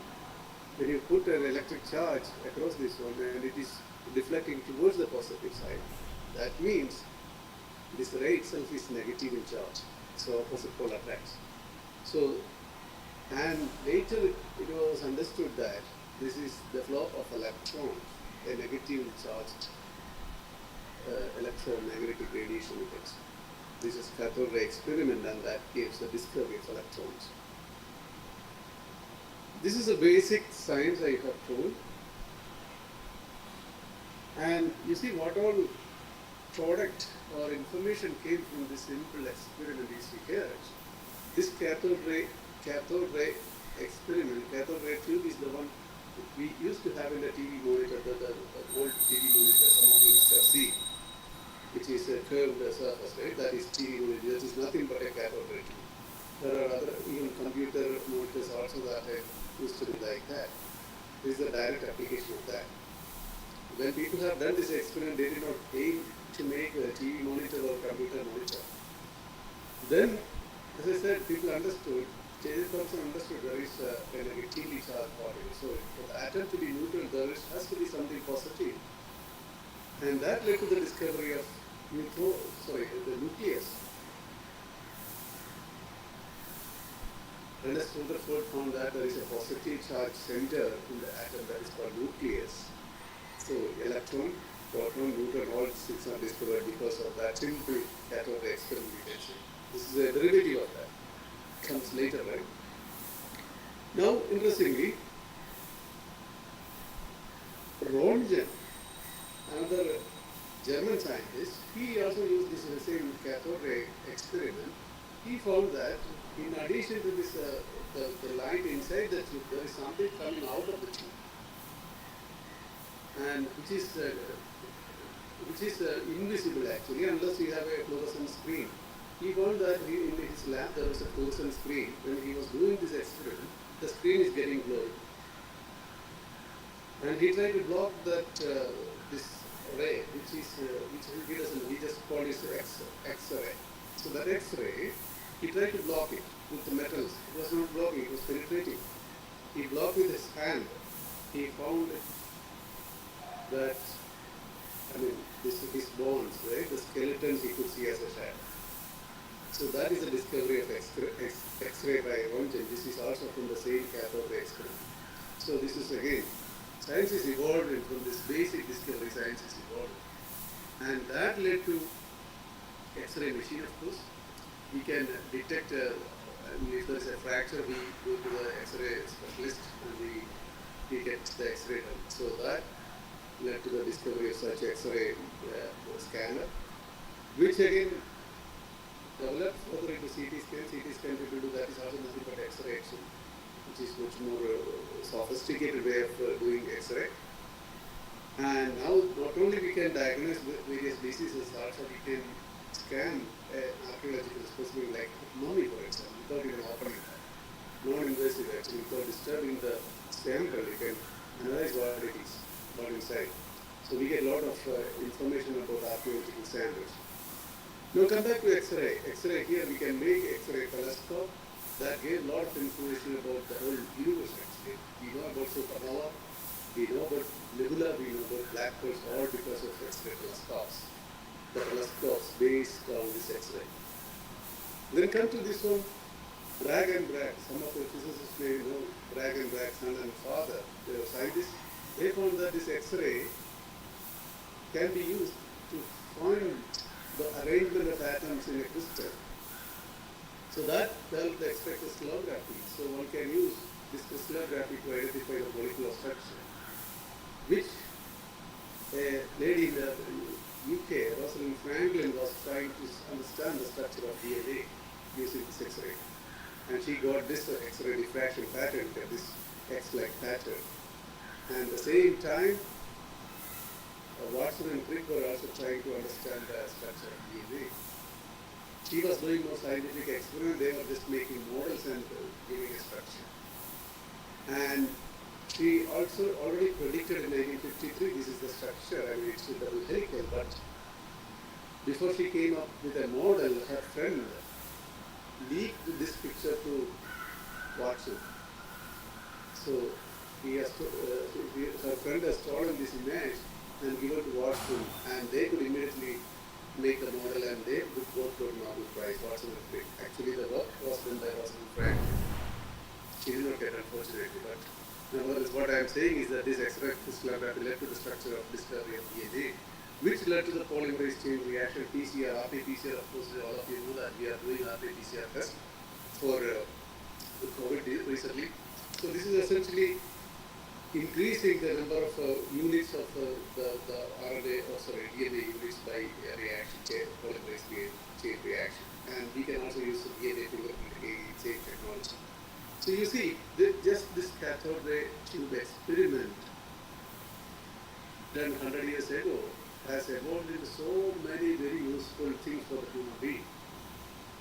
So this is how the science evolved, and all of them are supporting the society. This is getting more knowledge in physics like nova, then molecular black holes, and this is for our healthcare, and this is for again more information and also even in criminology, DNA fingerprinting. Now the question is, would I be alive without science? Let's see. So this is the growth or population growth from AD 1 to 2030, I have data till 2030.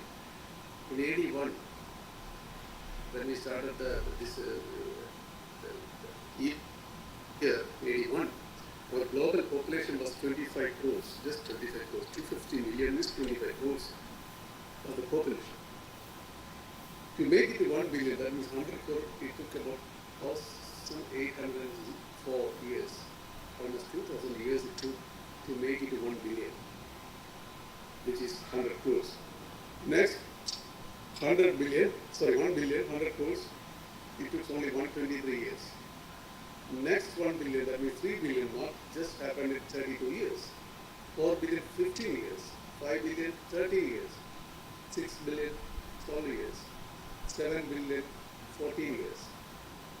Now, current global population is almost 8 billion. Next year, we will touch 8 billion, that means 800 crores. That is in 12 years.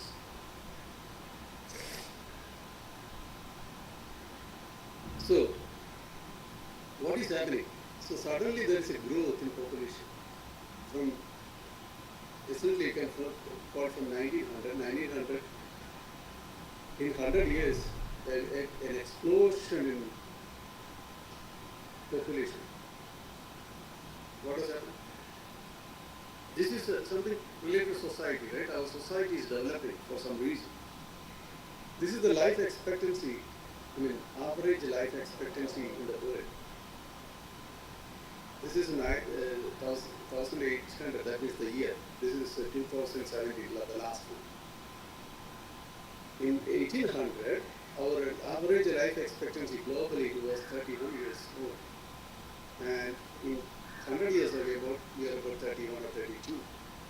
Now, world's average life expectancy is 73. This is 72 in 2007. We are almost 73 years life expectancy. This deep you can see, of course, this is a Spanish flu, this is the World War II, this is Chinese famine.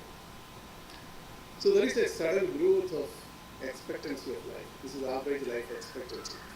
This is from 1900 to 2000. From 1900 onwards, there is a gradual increase in the life expectancy. So something has happened, right? This is the average life expectancy in India. The previous one was world average. So this is India. In 1920, our average life expectancy was 21 years old. That's because there was a Bombay fever, which is nothing but Spanish flu. But even before that, it was only 24. We were living only up to 24. Average I'm talking about. Don't say that I had a grandfather who had lived for 80 years. Maybe possible. But lot of chat there. So this is the average. 24 is the Indian average. Now, what happened?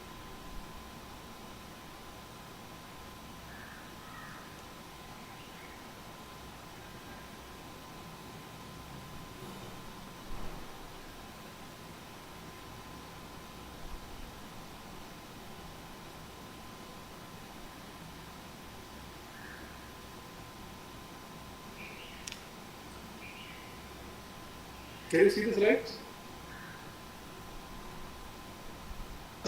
Yes, sir. Yeah, great. So now, life expectancy in India is about 70 years. So this is, okay, this is of Germany, this is another country. They have life expectancy of close to 40, even in 1900. Again, they increased. Now their life expectancy is about 83 or so. They had a large difficulty because World War II Germany was affected greatly by the World War II. So this is the dip in the, because of that large death. So still there is a sudden growth from 1900. Something happened in 1900. This is the world. Different continents actually. Oceania, then Europe, America, Asia, world, Africa. The world is the one average actually. The red one. All others are different continents. Africa is the lowest. So, nevertheless, you can see from 1900 there is a growth of average life expectancy. This is a picture. This is a data from United UN's website actually. Or we can get the same data from WHO website also. What has happened is this one. Chemists have mastered as art of synthesis. That means chemistry people, they started making molecules, clear molecules, very pure molecules. They started with the bonus urea synthesis in 1928. Then TNT, because of a lot of interest in explosives, then TNT in 1863, then indigo was a colorant actually for coloring the clothes, again 1867. Then glucose by Fisher in 1890. Then all this is penicillin in 1928. This was not synthesized. This was isolated by Alexander Fleming. Then later synthesized in 1958. Then vitamin C, quinine, cysteine, cholesterol. This is synthesized by Woodward actually. So all kinds of complex molecules people can make. This mastery happened in the last 100 years. And this is the, just don't worry about the structure if you are not a chemist, you won't like these pictures, but just bear with me only 1 or 2 slides. So this is morphine, this is oxytocin, this is the love hormone. If you have this hormone only, you can have love for someone else. So this is reserpine, this is chlorophyll, this is vitamin B2, this is Paxol, the broad spectrum anti-cancer hormone. All these compounds are synthesized by chemists. So people have mastered to make molecules very specifically, very clearly, and without any impurity. And all of these are drugs actually for some or other diseases. Now we will come back to the same data. Actually, this is the data, the world life expectancy from 1800 to now, 31 years. So what happened is here, Robert Koch is saying in 1876 there is something called bacteria and bacteria causes disease. Ayurveda was here for thousands of years, people say, but they did not know that bacteria is there or virus is there, and they don't know what is the cause of diseases also. This is the first time Robert Koch saying, yes, there is something called bacteria and the bacteria causes diseases. Then this is the first antibiotic in 1908, aspartame.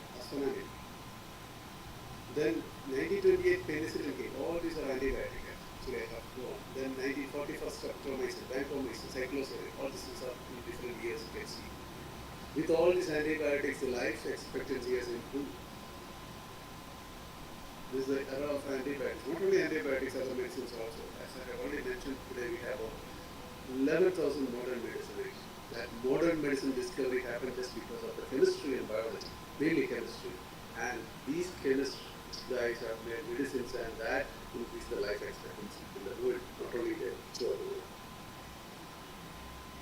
Previously, we used to get medicine from natural sources because every plant has thousands of chemicals actually. Thousands, even 10,000 of chemicals, different chemicals. Some can be good, some can be really fatal actually, very bad. For example, Taxol is the broad-spectrum anti-cancer compound. This is isolated from the Taxus brevifoliaceae tree, bark of a tree. This, of course, wind blasted and wind crystal, there are two anti-cancer compounds isolated from this Vinca rosea. This is in your garden. This is our way to our neem tree, Indian vapor. So this azadirachtin came from this leaves actually, which is an anti-cancer compound or antibacterial compound also. This is opium, which gave us a morphine. One of the compounds is morphine, which is a painkiller, which is also hallucinogen. This is a drug actually, like Kanjavol. So this is the pancreatic statin. This is used for the breast cancer. For breast cancer, this is the drug now we are using. This came from the spider lily, the tuber of it. Epivarin is an analgesic, that means painkiller, which came from the frog skin actually, applicant frog skin. Then penicillin, of course, that's an antibiotic came from mushroom, fungus. Mushroom gave another antibiotic called retapamulin. It's an antibiotic. And this is in our place in Kannur, Payanur area, we see Kakura. This is Artemisia annua. This gave the anti-malaria artemisinin. Actually, last year, Professor Tu Yu from China got Nobel Prize for the discovery and the synthesis of this. And she found that this chemical is present and we can synthesize this in the lab and can be used for malaria. So previously we used to get chemicals or these drugs from all these natural sources. Now we don't do that much anymore because it's very tedious to get the chemicals. Nowadays, drug discovery is something very different actually. So first you have a disease and you identify the target, which is the protein involved or the enzyme involved for that. Then you sequence that and identify the structure of the protein. You heard of spike protein disease, right? Because of this problem. Spike protein, for example, the structure. Then you ask the computer to generate some molecular structure which can interfere with this particular protein and make it okay, actually make the disease cured. Then we synthesize that to lakhs of compounds actually, thousands of compounds as a library. Then we test them with this particular target.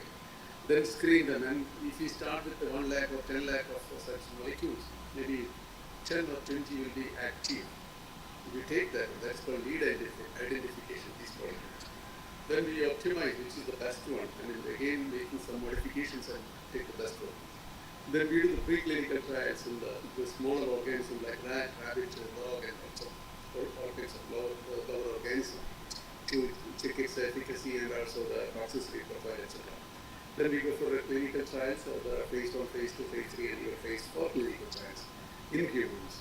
And finally, all this passed to get as a drug, and finally we need approval of an agency like FDA to market this drug actually. Then scale up and formulation. So the whole process will take about 15 years, 12 to 15 years. Once you start this kind of research, it takes 15 years for drug discovery. It starts with lakhs of compounds and you get one drug.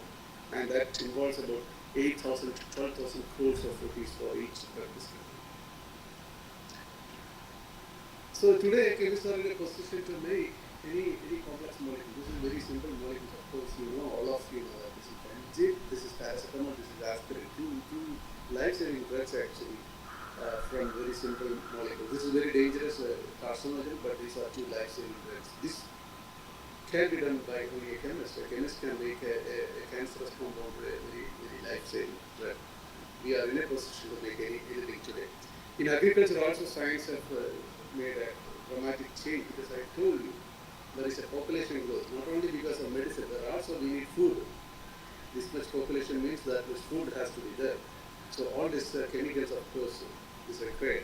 So this is the data again from the United Nations website, UN website, you can see. So this is the production in the United Kingdom actually. This is UK's wheat production. The y-axis is ton per hectare, and the green one is wheat, the red one is barley, the blue one is oats. These are the years actually, the x-axis. Up to 1900, that means 1900 year, that means 100 years ago, the production was about 2 ton per hectare. Now it is almost 8 ton per hectare. Fourfold increase actually happened in 100 years. That is just because there are some fertilizers. So this is the US data, America's data. This is corn, this is rice, this is wheat. Again you can see there is a growth. This is again 1,000 pounds per acre actually. From 1900 there is a steady growth in the production. I don't have data for India. We don't keep such data, right? So we don't have proper data. So it will be similar actually. Our production also improved a lot because we can export some food. So what has happened is here. So 1900, this is our fertilizer consumption. We did not use any fertilizer until 1900. That time our global population was only 100 crores. Now the first Haber process, that is discovery of ammonia using this Haber process, was in 1909 actually. And this process is very important for all the nitrogenous fertilizers. People believe that this is the most important discovery mankind has ever made. Because if this discovery is not there, 1/8 of the global population will only be here. That means we'll have only 100 crore people in the world. We'll have only about 30 to 40 lakhs people in Kerala. We'll have 1/8 of your class in your class. If this discovery was not there. Because of this discovery, there are a lot of like nitrogenous fertilizers like urea, ammonium nitrate, etc. And that is being used for agriculture, and that improved crop production, and that supported the life. Sustainability is another thing we should worry about. Yeah, we make a lot of plastics, which are very important. Without plastic, we cannot live for sure. The current way of life. Otherwise, you can go to again caves and you can live as a caveman. But without plastic, you can do a lead a normal life. The supply of these are made from petrochemicals actually. But petroleum is not an unlimited source of. This is not unlimited. This will soon we will run out with the petrochemicals. So we need alternate sources. So there is also demand to make this plastic biodegradable. If you put in soil, it should be degradable. So now we have developed actually plastics which are environment friendly. You can throw away and it will be degradable because it's made from glucose. Actually, this is made from starch, corn starch. So such plastics are available for sustainability. Of course, as I have already mentioned, we are interested in curbing pollution and conserving our natural resources. For example, we don't have a lot of natural gas or crude oil or coal. This is going to be our soon actually in the world. So now we have found better source of energy like solar energy, wind energy, and tidal energy, etc. So this is a solution provided by science. So this I have briefly told you. This is the drug which is used for cancer, the last resort drug, Taxol. For all kinds of cancer, this is the last resort drug.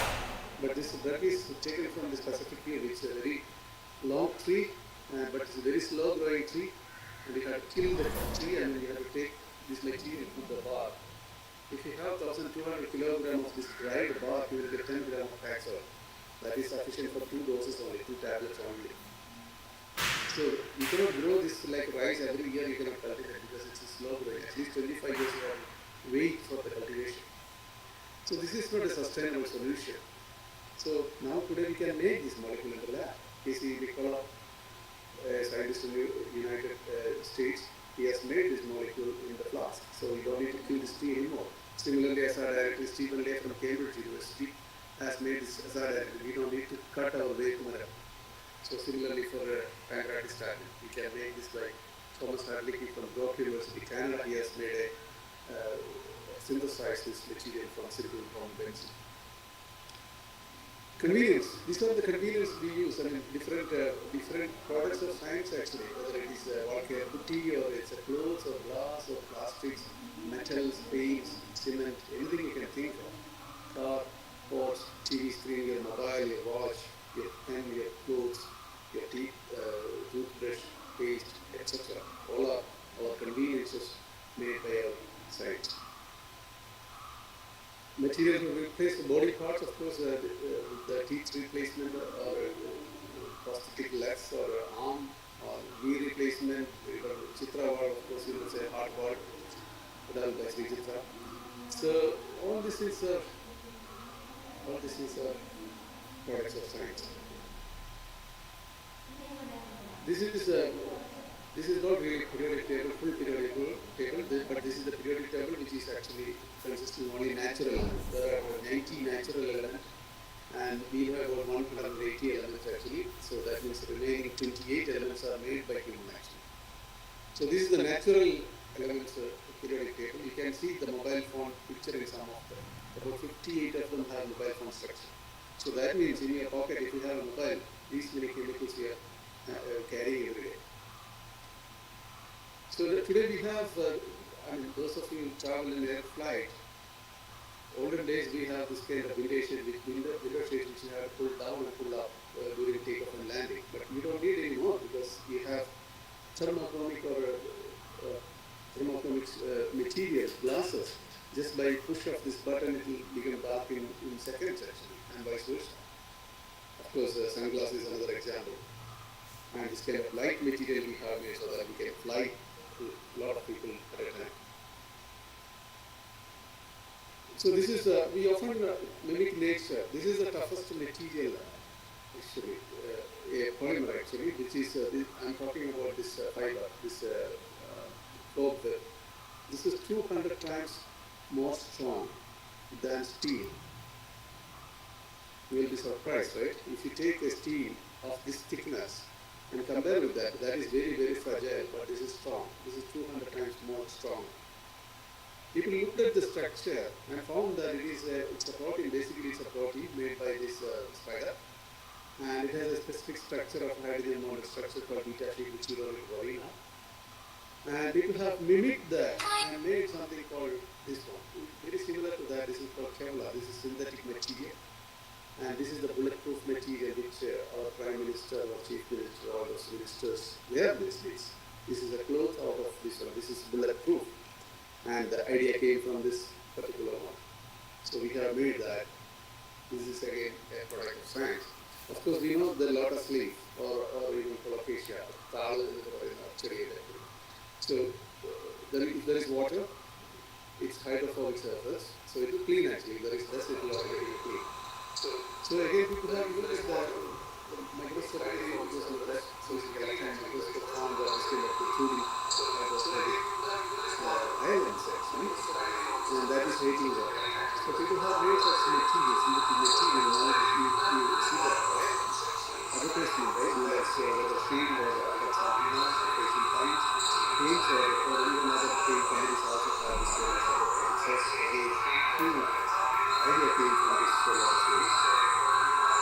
Clean environment, actually, this is a huge actually oil space, oil space.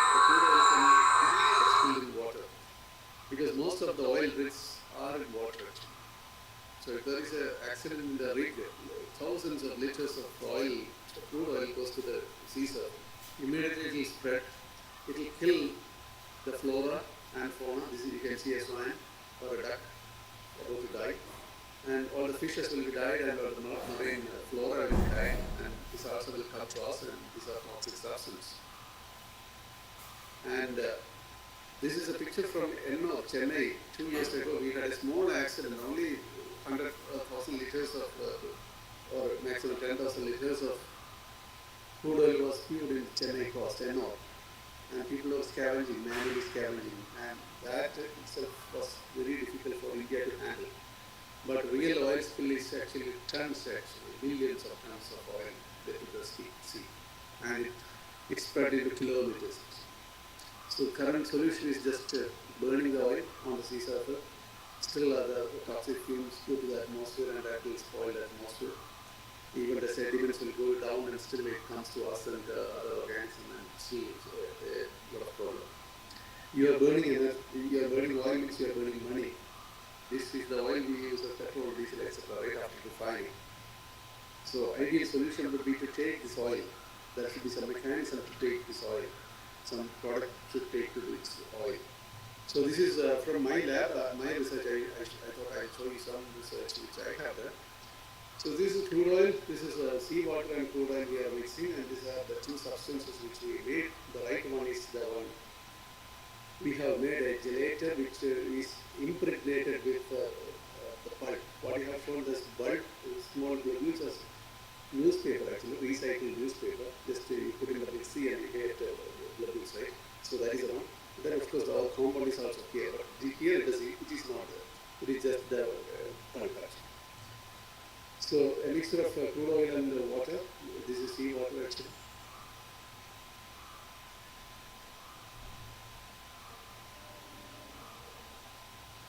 You can see that all the oil gets absorbed by this material, and even single drop will not come out. Even if you hang for a long time, single drop will not come out unless you press it. If you want oil, you just press that, you will get the oil back.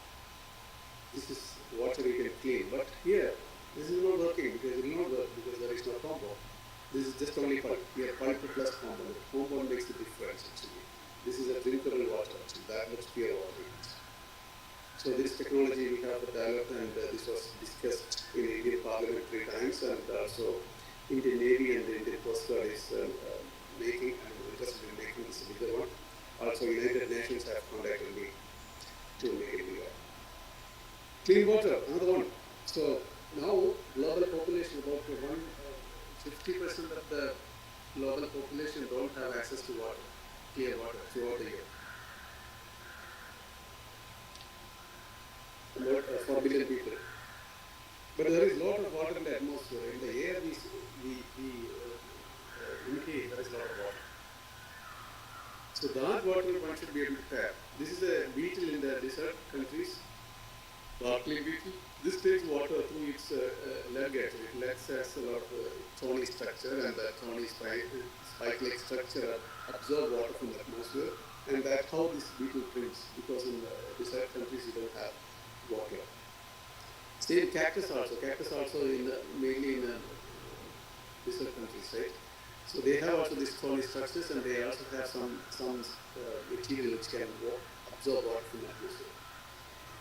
So ideally people are looking for making material which can absorb water from just atmosphere. We have something like this, screen and tap, and you can take water. We have made, again in my lab, we have made a material which can produce 80 liters of water per kilogram of this material per day. One day we can make 80 liters of water. So such research is also going on. So yeah, these are all the areas which science has developed. So this is just, we don't need to already have mentioned all these areas. So these are some of the products which you use every day. Most of them are chemical based. People always talk these days about, including physical science teacher, chemistry teacher, even after MSc, they say that there is chemicals in some material, there is chemical. Is there anything which is not a chemical? Everything is chemical. If there is anything which is not a chemical, you will get 10 crores prize money from Royal Society of Chemistry, UK, if you show some material which is not a chemical. So all this is a chemical, we are made up of chemicals. So carbon dioxide is a big issue now. In the atmosphere, carbon dioxide is increasing, and there is a concern actually that will lead to global warming. So we have again developed a material which can take carbon dioxide because of time and little going fast, and this also because you won't understand much of this complicated stuff. So we have developed a material which can absorb carbon dioxide from the atmosphere. Also, deionization of water. If we have a lot of metal ions in water, like potassium, that will lead to some disease called hyperkalemia. So we have again developed a polymeric material which can take. This is the material. This is again electron microscopic picture of the material which can remove this one by passing the water through that particular material. You will get a deionized water, very pure water, which we can drink because there is no more potassium in that. I mean, not enough potassium to cause any problems. So we have made such materials. So I think some of your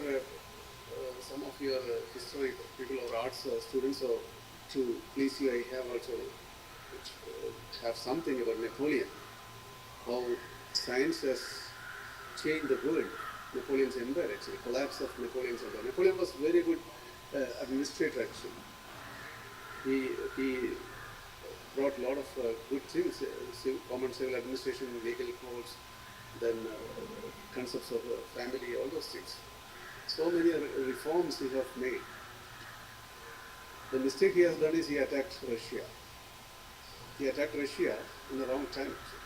He attacked Russia in December 1812. He went with 6 lakh army people to almost to the Berezina River. Berezina River is in Japan, in Russia, inside Russia, in December. December means very, very cold time. He went with 6 lakh army people. And he came back with just 6 people. Everybody was killed there. How chemistry played a role in this one? Because when temperature drops down, I mean, when the temperature is very cold, all of these guys had coats with tin as the button. The tin become another allotrop, a powdery allotrop. Like diamond is an allotrop, and also graphite is an allotrop. These are allotrops of carbon. So they have very different properties. Similarly, tin has this property. So it behaves as a metal at a normal temperature. When temperature goes sub-zero, I mean less than 0, it will become like a charan, or you can say ash. So all the buttons are gone of the coat. So they died because of cold. Then they were caught, captured, and they were killed. Another story about history. So in India, or Kerala was the only place in the world that produced pepper centuries ago. Only place in the world, nowhere in the world actually, not even other part of India. And that's why people have come to Kerala, right?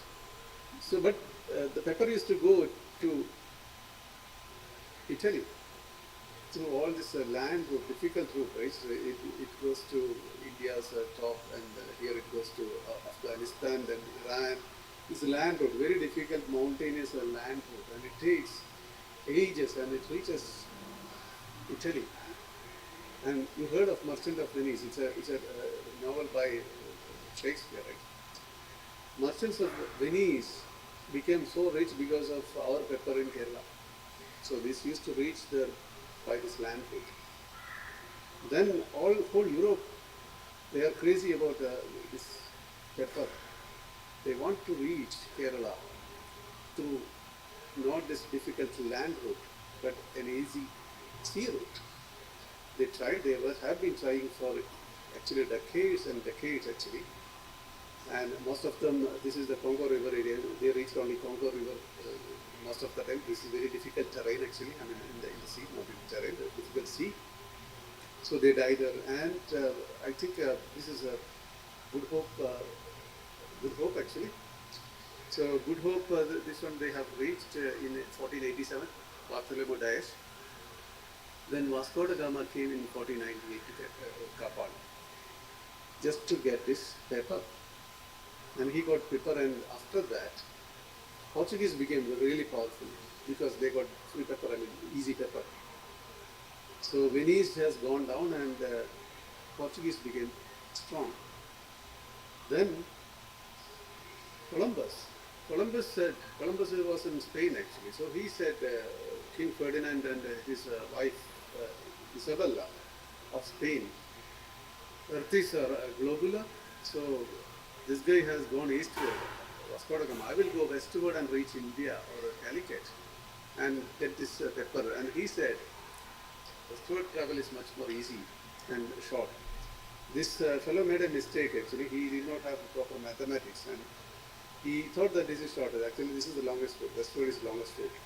Nevertheless, Ferdinand and Isabella funded him to make a ship, and he has traveled westward and he found America. He saw Americans which were black actually, so they thought that it is Indians actually. So that's why he called them as Indians.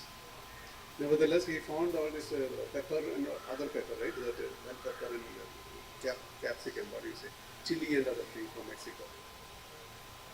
So several spices came, and later he came up to Indonesia also later, and he found nutmeg and other spices. All these are spices, and the spices made this movement. Because of this pepper, people made all, even the investment in ship and finding America. Everything happened because of pepper.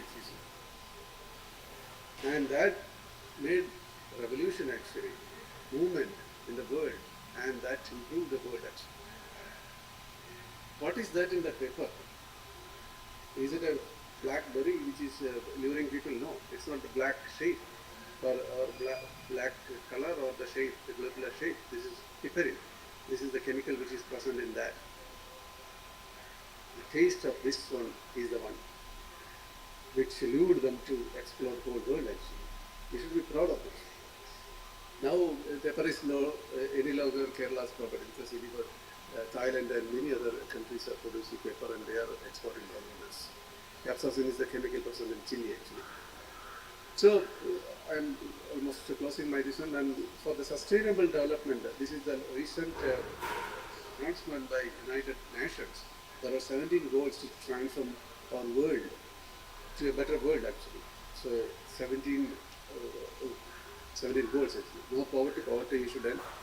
Hunger we should end. Good health and well-being, quality education, gender equality, clean water and sanitation, affordable and clean energy. You can see most of these are input has to be from science. Some are from social other aspects, civil aspects, but mainly from science. There should be a lot of science investment in it. And people all countries are doing that, investing in science in different areas to improve or to remove poverty, to remove hunger, or to have better health. All these things are happening.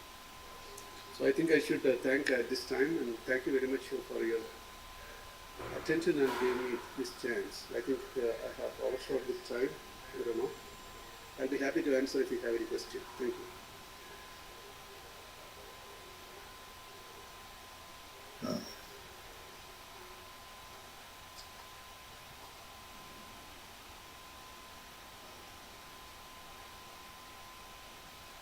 Sir, നമ്മുടെ participants കൂടുതലും BEd students ആണ്. Science സ്ട്രീമിലുള്ളവർ കുറച്ച് പേരാണ്, എങ്കിലും വളരെ general ആയിട്ടാണ് sir സംസാരിച്ചത്. അതുകൊണ്ട് തന്നെ ഈ ഒരു അവസരം പ്രത്യേകിച്ച് സ്റ്റുഡൻറ് ടീച്ചേഴ്സ് ഇൻട്രാക്ട് ചെയ്യാനായിട്ട് ഉപയോഗപ്പെടുത്തുക.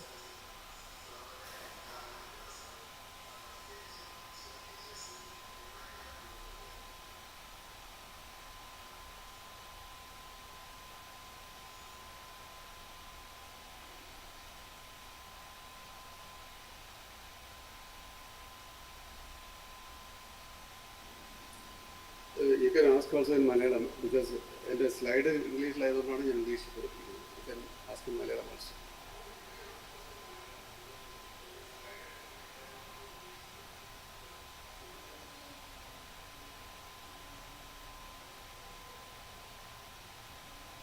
Hello, sir. Yes, science students തന്നെ. Yes. Lakshmi. പറയാം. കേൾക്കുന്നുണ്ടോ? Yeah. ഓക്കെ, സ്ലൈഡിൽ കുറിച്ച് സംസാരിക്കുകയുണ്ട്. ഇതിന്റെ No, no, I can't hear you. You're breaking actually. സാറിന്റെ റിസർച്ചിനെ കുറിച്ച് പറയുന്നുണ്ടായി, Right. അത് എക്സ്പ്ലെയിൻ ചെയ്തിട്ടുള്ളത്. ഏതാ എക്സ്പ്ലെയിൻ ചെയ്യണ്ടേ? പൾപ്പ് വെച്ച് Right. crude oil. Yeah. So this is a gelator actually. That means ഈ മെറ്റീരിയൽ ഹൈ സെലക്റ്റീവ് ജെലേറ്റർ ആണ്. അതായത് വെള്ളവും ഓയിലും ഉള്ള ഒരു മിക്സറിൽ ഈ ജെലേറ്റർ എന്ന് പറയുന്ന സാധനം ഇട്ടാൽ ഓയിൽ ലെയറിന് മാത്രം ഇത് ജെല്ലാക്കും, സോളിഡിഫൈ ചെയ്യും. നമ്മുടെ കോൾഗേറ്റ് ജെൽ പോലെ അത്രയും തിക്ക് മാസ് ഉണ്ടാക്കും.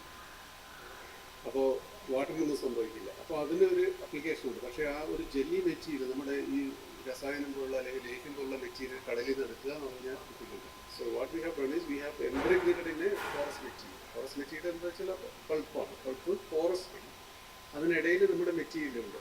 സോ ഇത് വെള്ളത്തിൻ്റെയും ഓയിലിൻ്റെയും ഇടയിൽ ഇത് വന്നാൽ അല്ലെങ്കിൽ ഈ മിക്സറിലേക്ക് ഇത് ഇട്ടാൽ ഇത് ഇമ്മീഡിയറ്റ്ലി ഓയിലിന് മാത്രം സക്ക് ചെയ്യും. Because this is hydrophobic actually, water heating and oil loving actually ഈ മെറ്റീരിയൽ. അപ്പോൾ അതിൻ്റെ ഓയിൽ ലവിങ് പ്രോപ്പർട്ടി കൊണ്ട് ഇത് ഓയിലിലേക്ക് വലിച്ചെടുക്കും. എന്നിട്ട് ഉടനെ തന്നെ അതിന് ജെല്ലാക്കി ഇടും ആ ഓയിൽ. അതുകൊണ്ട് താഴോട്ട് ഡ്രിപ്പ് ചെയ്ത് വരില്ല. അതിനുശേഷം നമുക്ക് കളക്ട് ചെയ്യാം. അതാണ് ഐഡിയ. എന്നിട്ട് അത് പ്രസ് ചെയ്താൽ വീണ്ടും നമുക്ക് ഓയിലായിട്ട് തന്നെ തിരിച്ചു വരും. അത് നമുക്ക് റിഫൈൻ ചെയ്യാം, പെട്രോളാക്കാം, ഡീസലാക്കാം, മണ്ണെണ്ണയാക്കാം. Normal distillation. Thank you sir.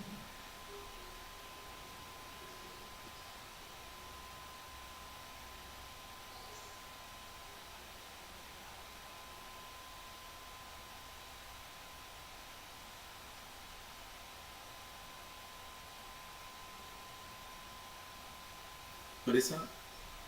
No?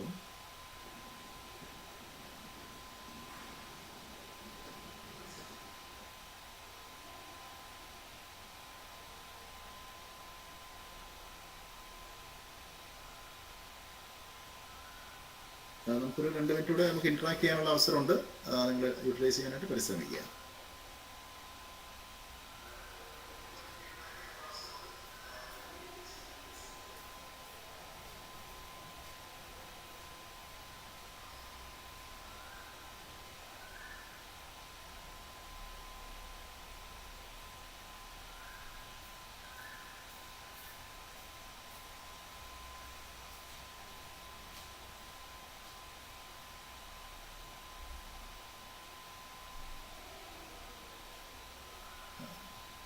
Sir എന്താണ് വളരെ ജനറൽ ടോക്കായിരുന്നു സാറ് തന്നത്. അതിനകത്ത് നമുക്ക് കോമൺ ആയിട്ടുള്ള ഒരു കോമൺ മാൻ പെർസ്പെക്റ്റീവ് തന്നെയാണ്. പ്രത്യേകിച്ച് നമ്മൾ ഈ സയൻസ് ഡേയുടെ സെലിബ്രേറ്റ് ചെയ്യുന്നതിന് ഉദ്ദേശം തന്നെ ഇന്ത്യയിലുള്ള ഓരോ വ്യക്തികളും എത്രമാത്രം സയൻസിൻ്റെ ലെവലിൽ ഇനിയും ചിന്തിക്കേണ്ടിയിരിക്കുന്നു എന്നതിനെക്കുറിച്ച് സാറൊരു ഒരു മോട്ടിവേറ്റിംഗ് ആണ് ചെയ്തത്.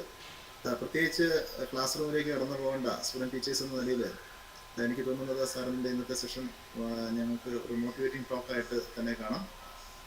സയൻസ് ഡേ സെലിബ്രേഷൻ്റെ ഒരു പർപ്പസ് തന്നെ അതാണ്. സയൻസിൻ്റെ പെർസ്പെക്റ്റീവിലേക്ക് മറ്റ് സബ്ജക്റ്റുകളും ഒരു കടന്നു വരിക എന്നുള്ളത്. നമുക്ക് നമ്മുടെ ഓഡിയൻസിലെ മജോറിറ്റി ആളുകളും മറ്റ് സ്ട്രീമിലുള്ളവരാണ് സാറേ. എന്തായാലും ദേ എൻജോയ് എ ലോട്ട്. പിന്നെ ഓൺലൈൻ സെഷൻ ആയതുകൊണ്ട് അത്ര ഇൻട്രാക്റ്റീവ് പ്രോസസ്സിലേക്ക് അവർ വരുന്നുണ്ടെന്ന് തോന്നുന്നു. ആർക്കെങ്കിലും ഒരു 1-2 കാര്യങ്ങൾ ചോദിക്കണമെങ്കിൽ സാറുമായിട്ടൊന്ന് ചോദിക്കാം. സാറ് നമ്മുടെ അടുത്ത നാട്ടുകാരനാണ്. സാറ് നമുക്ക് വേണ്ടി വളരെ വിലപ്പെട്ട സമയം നമുക്ക് വേണ്ടി കണ്ടെത്തിയതാണ്. നിങ്ങൾക്ക് ഇന്ററാക്ട് ചെയ്യാൻ താല്പര്യമുള്ള ഒരു അവസരം. ഹലോ സൈറ്റ് സർ, ഓഡിബിൾ ആണോ sir? Yes yes. Myself Suganthi. ഞാൻ BEd social science, Bharata Vidyaniketan college of teacher education, Kallakkad. അപ്പോൾ എനിക്ക് സാറിനോട് ചോദിക്കാനുള്ളത്, ഇന്റർ ഡിസിപ്ലിനറി സബ്ജക്ട്സ് പലതും ഇപ്പം ഞങ്ങൾ പഠിച്ചു വരുന്നുണ്ട്. അതായത് എൻവയൺമെൻറ്റൽ എക്കണോമിക്സ്, എൻവയൺമെൻറ്റൽ എഞ്ചിനീയറിംഗ്, അങ്ങനെ തുടങ്ങിയത്. അപ്പോൾ ഇത്തരം എമേർജിങ് ഇന്റർ ഡിസിപ്ലിനറി സബ്ജക്റ്റ് എത്രത്തോളം സസ്റ്റൈനബിൾ ഡെവലപ്മെൻറ്റിനെ എന്നൊരു കൺസെപ്റ്റിനെ പുതിയ ആൾക്കാർക്ക് എത്തിക്കാൻ സാധിക്കും? എന്താണ് സാറിൻ്റെ അഭിപ്രായം എന്നറിയാൻ ആഗ്രഹമുണ്ട്. ഉറപ്പായിട്ടും ഈ വളരെ ലേറ്റ് ആയിരിക്കുകയാണ് ഇന്റർ ഡിസിപ്ലിനറി ഏരിയയിലേക്ക് മൂവ് ചെയ്യാൻ പറ്റുന്നത്. ഇപ്പോഴും ഞാൻ പഠിച്ച കോളേജിൽ, പയ്യന്നൂർ കോളേജിലൊക്കെ ആയാലും ഇപ്പോഴും ബോട്ടണി, സുവോളജി അതൊന്നും എവിടെയും ഇല്ല.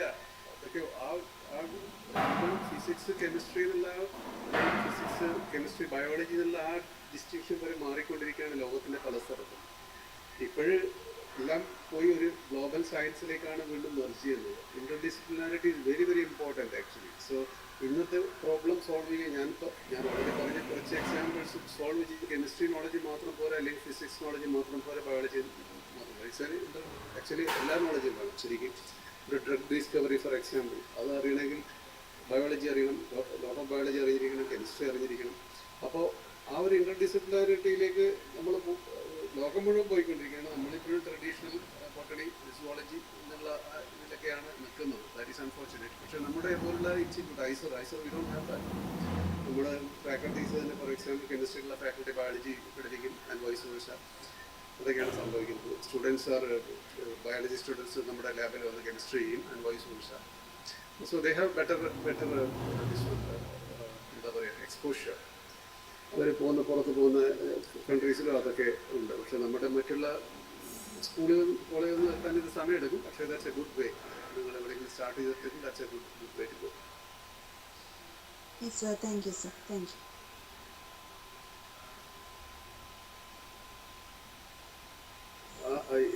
നിങ്ങൾ എല്ലാവരും ടീച്ചേഴ്സ് ആവേണ്ടവരാണ്. ശരിക്കും ഒരു piece of request than advice is have scientific temper. എല്ലാവർക്കും സയൻറ്റിഫിക് ടെമ്പറാണ്. മറ്റ് സയൻസ് ടീച്ചർക്ക് മാത്രമല്ല, നമ്മുടെ ഇന്ത്യയിലുള്ള എല്ലാ പൗരന്മാർക്കും 51H ആർട്ടിക്കിൾ 51H പ്രകാരം നമ്മൾ എല്ലാവർക്കും സയൻറ്റിഫിക് ആറ്റിറ്റ്യൂഡ് വേണം. അപ്പോൾ സയൻസ് അറിയണമെന്നല്ല, ഇതെല്ലാം ഒരു എന്താ പറയുക ഒരു ക്രിട്ടിക്കൽ തിങ്കിങ് വേണം. അതൊക്കെ എല്ലാവർക്കും ആവശ്യമാണ്. അതൊക്കെയാണ് നിങ്ങൾ സ്റ്റുഡൻസിലേക്ക് ഇൻകൾക്കേറ്റ് ചെയ്യേണ്ടത്. അല്ലാതെ നമുക്ക് വ്യക്തിപരമായ പല ബിലീഫ്സും ഉണ്ടാവും. അതൊന്നും സ്റ്റുഡൻസിലേക്ക് ചെയ്യാൻ പാടില്ല. നമ്മൾ സ്റ്റുഡൻസിനോടൊക്കെ സയൻറ്റിഫിക്കായിട്ട് തിങ്ക് ചെയ്യാൻ പറ്റണം, അല്ലെങ്കിൽ ലോജിക്കലായിട്ട് തിങ്ക് ചെയ്യാം. ഞാൻ പലപ്പോഴും കണ്ടിട്ടുണ്ട്, ഈവൻ കെമിസ്ട്രി പഠിപ്പിക്കുന്ന എൻ്റെ തന്നെ ഫ്രണ്ട്സും അവർ അവഗാഡ്രോ നമ്പർ പഠിച്ചിട്ടുണ്ട്. എന്താണ് അവഗാഡ്രോ നമ്പർ എന്ന് പഠിച്ചിട്ടുണ്ട്, എന്താണ് ഹോമിയോപ്പതിക് ഡയലൂഷൻ എന്ന് പഠിച്ചിട്ടുണ്ട്. എന്നിട്ടും ഹോമിയോപ്പതിയെ ഇപ്പോൾ ഗവൺമെൻറ്റിൻ്റെ ഒരു തീരുമാനം ഉണ്ടായപ്പോഴും ഹോമിയോപ്പതിയെ സപ്പോർട്ട് ചെയ്തുകൊണ്ട് പറയുന്നുണ്ടായിരുന്നു. അപ്പോൾ ഇതൊക്കെയാണ് അൺസയൻറ്റിഫിക് എന്ന് പറയുന്നത്. അതായത് നമ്മൾ പഠിച്ചതും നമ്മൾ അറിഞ്ഞിരിക്കുന്നതും അത് സ്റ്റുഡൻസിനോട് പറയുന്നത് വരെ നേരെ ഓപ്പോസിറ്റ്. അതൊക്കെ ഒരിക്കലും ചെയ്യാൻ പാടില്ലാത്തതാണ് unfortunately.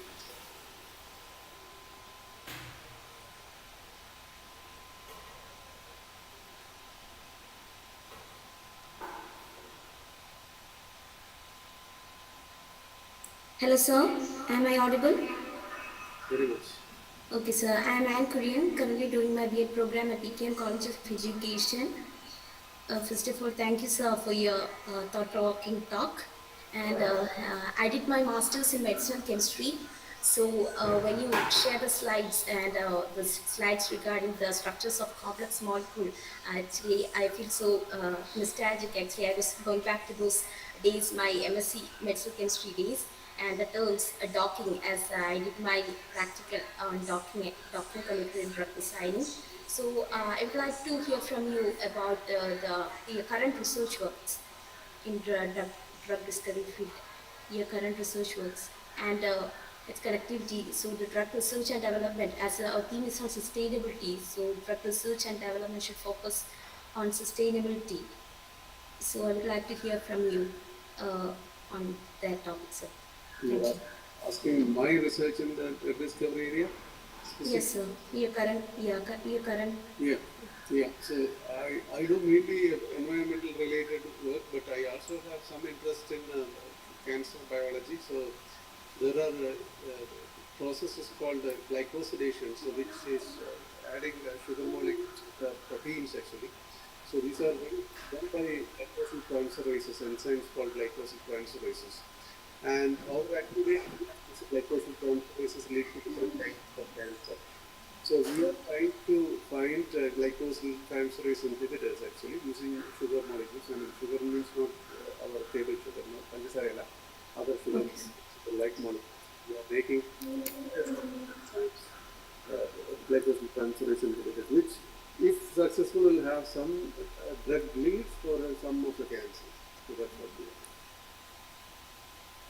Okay, sir. Thank you.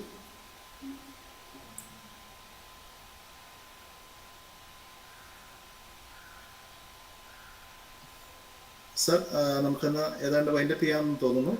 സാറിൻ്റെ വിലപ്പെട്ട സമയം സാർ തന്നെ വളരെ ടൈം ബൗണ്ടായിട്ട് കൃത്യമായിട്ട് മുന്നോട്ട് പോയി. ഓക്കെ, നിഹ.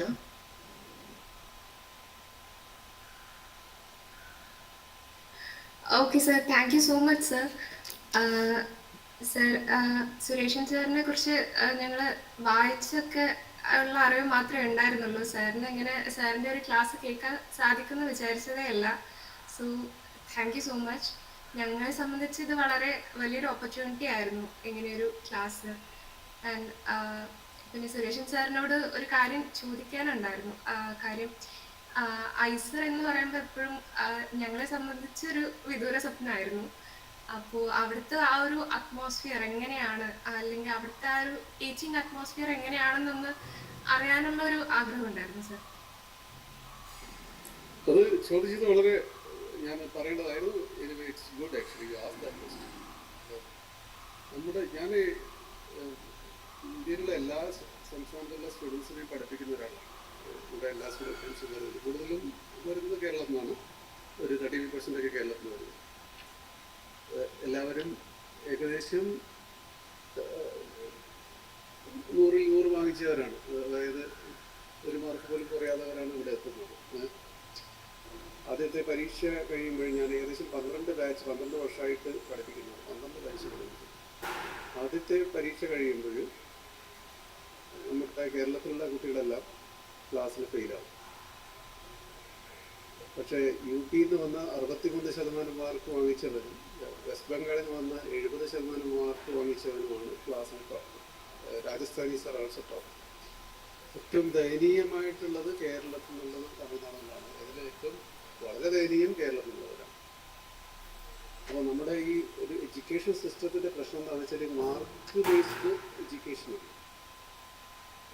എന്താണ് പഠിപ്പിക്കേണ്ടതെന്നതിന് പകരം ആ ഒരു സ്പെസിഫിക് എക്സാമ്പിൾ മാത്രം, ചെറിയ കെമിസ്ട്രി അല്ല, കെമിസ്ട്രി ബുക്കിലുള്ള അത്രയാണോ അത് പഠിച്ചാൽ അത് ബൈഹാർട്ടാക്കിയാൽ 100-200 മാർക്ക് കാണിക്കുന്ന ഒരു സിസ്റ്റമാണ് നമ്മുടെ. എൻ്റെ ഫ്രണ്ട്സ് ഈ +2-ൻ്റെ ക്വസ്റ്റ്യൻ ഉണ്ടാക്കുന്ന ടീമിലും അതിൻ്റെ ഇവാലുവേഷൻ ടീമിലും ഉണ്ട്. അപ്പോൾ അവർ പറയുകയുണ്ടായി, കഴിഞ്ഞ ഈ ഒരുപാട് ആൾക്കാർക്ക് 100-100 കിട്ടിയാണ്. അപ്പോൾ എന്താ സംഭവിച്ചതെന്ന് വെച്ചാൽ, ഒരു എക്സാക്ട് ക്വസ്റ്റ്യൻ പോലും എനിക്കറിയാം. 20 questions was design in such a way that അതിന് ആൻസർ അവർക്കില്ല. അപ്പോൾ അത് തെറ്റിച്ചിട്ടാണ് ക്വസ്റ്റ്യൻ ഇട്ടിരിക്കുന്നത്, ഡിസൈനാണ്. അപ്പോൾ അതിന് ഫുൾ മാർക്ക് കൊടുത്തിരിക്കണം എന്ന് ഗവൺമെൻറ്റിൻ്റെ റൂള്. അപ്പോൾ അതെല്ലാവർക്കും ഫുള്ള് മാർക്ക് കിട്ടും. പിന്നെ വേറൊരു ക്വസ്റ്റ്യൻ എന്ന് പറഞ്ഞാൽ ഒരു 4 പോയിന്റ് വേണം. നമ്മൾ ക്വസ്റ്റ്യൻ ഇടുമ്പോൾ 4 പോയിന്റ് ഉണ്ടെങ്കിലാണ് ഫുള്ള് മാർക്ക് കിട്ടുന്നത്. 4 മാർക്കായിരിക്കും ആ ചോദ്യത്തിന് കിട്ടും. 4 പോയിന്റ് എഴുതിയാൽ ഫുൾ മാർക്ക് കൊടുക്കണം. പക്ഷേ മാർക്ക് ഇടാനാകുമ്പോൾ ഗവൺമെൻറ് തീരുമാനിച്ചു, അല്ലെങ്കിൽ ഈ കമ്മിറ്റി തീരുമാനിച്ചു, അതിൽ ഏതെങ്കിലും ഒരു പോയിന്റ് എഴുതിയാൽ ഫുൾ മാർക്ക് കൊടുക്കണം. അപ്പോൾ 4-ൽ 4 എഴുതിയ കുട്ടിക്കും 4 മാർക്ക് കിട്ടും, 4-ൽ 1 എഴുതിയ കുട്ടിക്കും 4 മാർക്ക് കിട്ടും.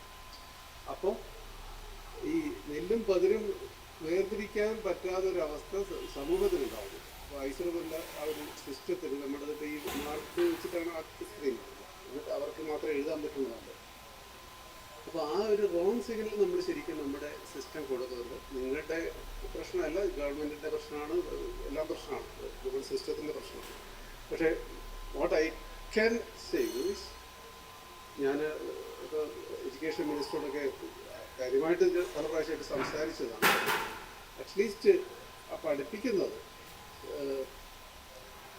അതിൻ്റെ എക്സാമ്പിൾ പഠിപ്പിക്കാതെ അതിൻ്റെ റീസൺ പഠിപ്പിക്കുക. Logic behind something you should teach. ഏതിലായാലും എല്ലാം. ഇപ്പോൾ ഈ ഹിസ്റ്ററി പഠിക്കണമെങ്കിൽ കണക്ട് ചെയ്ത് പഠിപ്പിക്കാം, അല്ലാതെ ജസ്റ്റ് ഇന്നത്തെ വർഷം പാനിപ്പറ്റി യുദ്ധം നടന്നു എന്നുള്ളത് ഒരു പകരം അത് കണക്ട് ചെയ്ത് പഠിപ്പിച്ചാൽ അത് ഓർമ്മിക്കാൻ കഴിയില്ല. അപ്പോൾ ആ ഒരു പഠിപ്പിക്കൽ നടക്കുന്നില്ല. ശരിക്കും സയൻസ് വിഷയത്തിൽ വളരെ വളരെ ദയനീയമായിരുന്നു. എക്സാമ്പിൾസ് മാത്രമാണ് പഠിപ്പിക്കുന്നത്, അത് ഒഴിവാക്കുക. ഒരു പ്രിൻസിപ്പിൾ പഠിപ്പിച്ച കുട്ടികൾ ഇപ്പോൾ ഈ കുട്ടികൾ ഇവിടെ ശപിക്കുകയാണ്. നമ്മുടെ കേരളത്തിലെ കുട്ടികൾ കേരളത്തിലെ സിസ്റ്റത്തിൽ ശപിക്കുകയാണ്. ഇവിടെ വന്ന കുട്ടികൾ +2 കഴിച്ച കുട്ടികൾ 10ാം ക്ലാസ് കഴിഞ്ഞ കുട്ടികൾ അവർ 1 വർഷം വർഷം ഇവിടെ എടുക്കുന്നത് അൺഡു ചെയ്യാനാണ്. എന്നിട്ട് മൂന്നാമത്തെ സെമസ്റ്റർ മുതൽ ഇവരാണ് ടോപ്പ്. ഇവർ വളരെ ബ്രെയിനി കുട്ടികളാണ്, സംശയമില്ല. കേരളത്തിലെ കുട്ടികൾ വളരെ നല്ലതാണ്. ആ ഒരു വർഷം അവർക്ക് ഈ പഠിച്ചത് അവിടെ പഠിച്ചതൊക്കെ അൺഡു ചെയ്യാനാണ് എടുക്കുന്നത്. എന്നിട്ട് മൂന്നാമത്തെ സെമസ്റ്റർ മുതൽ they are usually the toppers. അതും പറയാൻ മറന്നു. അപ്പോൾ ആ കുട്ടികളുടെ പ്രശ്നമല്ല ശരിക്കും, നമ്മുടെ റോങ് സിഗ്നലിൻ്റെ പ്രശ്നം തന്നെയാണ്. അപ്പോൾ ഞാനൊരു ഉദാഹരണം പറയാം. ഞാൻ ചോദിച്ച ചോദ്യമാണ് ക്ലാസ്സിൽ ചോദിച്ച പ്രിലിമിനറി കോഴ്സിൽ, അതായത് പ്ലസ് ഐ എഫക്റ്റ് എന്ന് പറയുന്നൊരു സാധനം കെമിസ്ട്രി അറിയുന്നവരാണ് അറിയാം. ബെൻസിൻ മീഥൈൽ ബ്യൂട്ടിഫാൻ എന്ന് പറയുന്നത്, അതിൽ പ്ലസ് ഐ എഫക്റ്റ്, അതിൻ്റെ ഒരു ഇൻഡക്റ്റീവ് എഫക്റ്റ്, അത് പഠിപ്പിക്കും ക്ലാസ്സിൽ. നമ്മൾ പഠിപ്പിച്ചതൊന്നും ചോദ്യം ചോദിക്കാറില്ല. അങ്ങനെയാണ് ഐസറും അല്ലെങ്കിൽ IIT പോലുള്ള അല്ലെങ്കിൽ നിങ്ങളുടെ ഇൻസ്റ്റിറ്റ്യൂട്ടൊക്കെ ചെയ്യുന്നതിനാണ്. നമ്മളൊരു കാര്യം പഠിപ്പിക്കും, അതിനെ ബേസ് ചെയ്തുകൊണ്ട് അത് അപ്ലൈ ചെയ്തതിൻ്റെ ചോദ്യം മാത്രമേ ചോദിക്കുള്ളൂ, അല്ലാതെ ആ സെയിം എക്സാമ്പിൾ ചോദിക്കില്ല. കുട്ടിയുടെ അമ്മയും എൻ്റെ ഓഫീസിൽ വന്നു എന്നോട് പറഞ്ഞു, മീഥൈൽ ബെൻസിനാണ് നിങ്ങൾ ചോദിച്ചത്, അത് ഔട്ട് ഓഫ് സിലബസ് ആണ്. കാരണം അത് പഠിപ്പിക്കില്ലല്ലോ, മീഥൈൽ മാത്രമല്ലേ പഠിപ്പിച്ചിട്ടുള്ളൂ. അപ്പോൾ അതാണ് പ്രശ്നം. എക്സാമ്പിൾ മാത്രം പഠിക്കാനാണ് നമ്മുടെ മുന്നിൽ പഠിപ്പിച്ചിരിക്കുന്നത്, അതിൻ്റെ ലോജിക് ബിഹൈൻഡ് പഠിപ്പിക്കുന്നില്ല. അത് വലിയൊരു പ്രശ്നമാണ്. അത് നിങ്ങളെങ്കിലും മാറ്റണം. നിങ്ങളിപ്പോൾ 10ാം ക്ലാസ്സിലേക്കായിരിക്കും പോകുന്നത്, MSc BEd അല്ലെങ്കിൽ ചിലപ്പോൾ +2ലേക്കായിരിക്കും പോകുന്നത്. അത് പഠിപ്പിക്കുക. അങ്ങനെയാണെങ്കിൽ നിങ്ങളൊരു വലിയൊരു ടീച്ചറായിരിക്കും, ഒരു great ടീച്ചറാവല്ല. You will also enjoy it.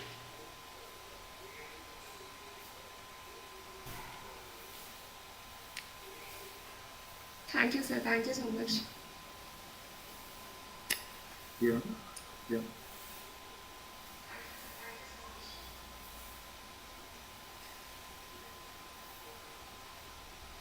സാറേ, ഔപചാരികമായിട്ട് കുട്ടികളെ നന്ദി പറയുന്നതിന് മുമ്പായിട്ട് കോളേജിന്റെ പേരിലുള്ള ഒരു പേഴ്സണൽ നന്ദി അറിയിക്കുകയാണ്.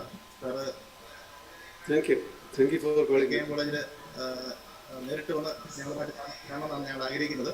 സാർ തിരക്കില്ലാത്തൊരു സമയത്ത് ഞങ്ങളുടെ കൂടെ ആയിരിക്കുക. ഞങ്ങൾ ഒത്തിരി സന്തോഷമായി. Shiyona.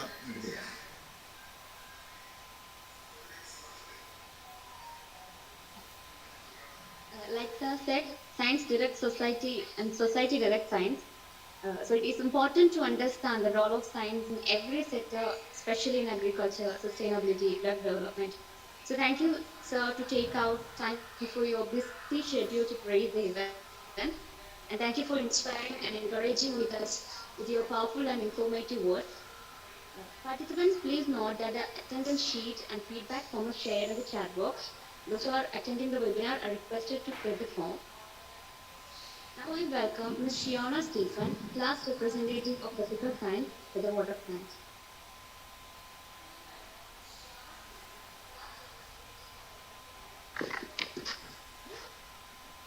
Respected Principal, Dr. Jesse NC, Dr. NK Sadish Kumar sir, Dr. Khanan M. Sureshan sir, Dr. Prashant sir, all faculties, and all my student teachers present here.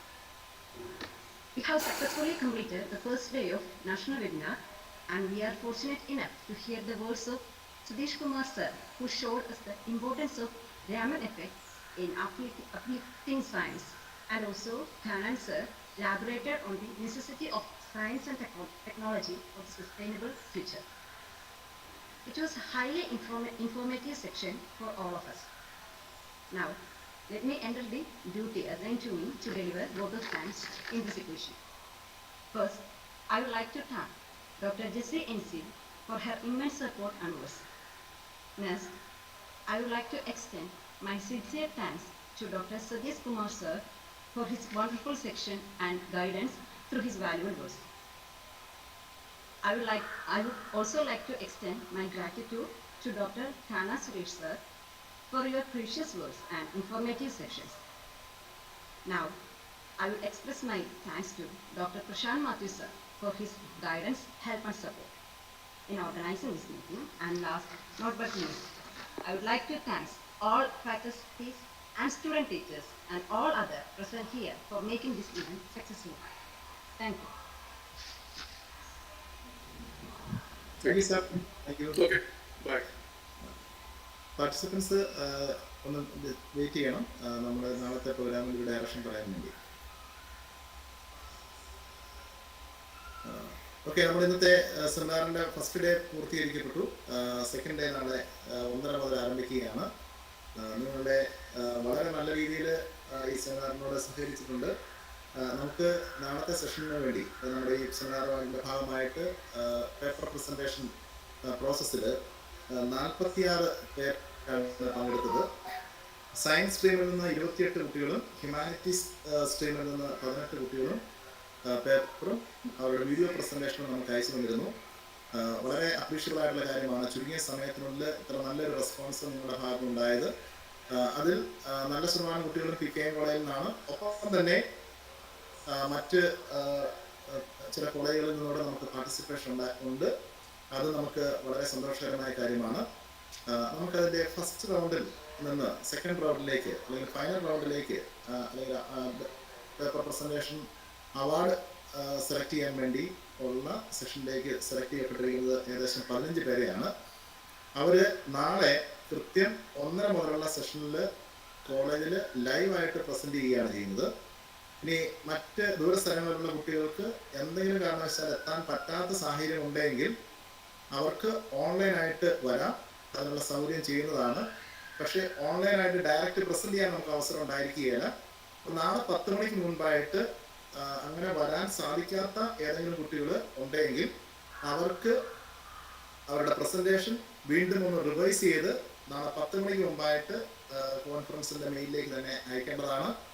അതേപോലെ ഈ സെലക്ട് ചെയ്യപ്പെട്ട കുട്ടികൾക്ക് ഓരോരുത്തർക്കും അവരുടെ പേപ്പറുകൾ വീണ്ടും ഒന്നുകൂടെ റിവൈസ് ചെയ്യണമെന്ന് തോന്നുന്നുണ്ടെങ്കിൽ അത് ചെയ്യാനുള്ള അവസരമുണ്ട്. നാളെ 10 മണിക്ക് മുൻപായിട്ട് ചെയ്താൽ മാത്രമേ അത് പരിഗണിക്കപ്പെടുകയുള്ളൂ.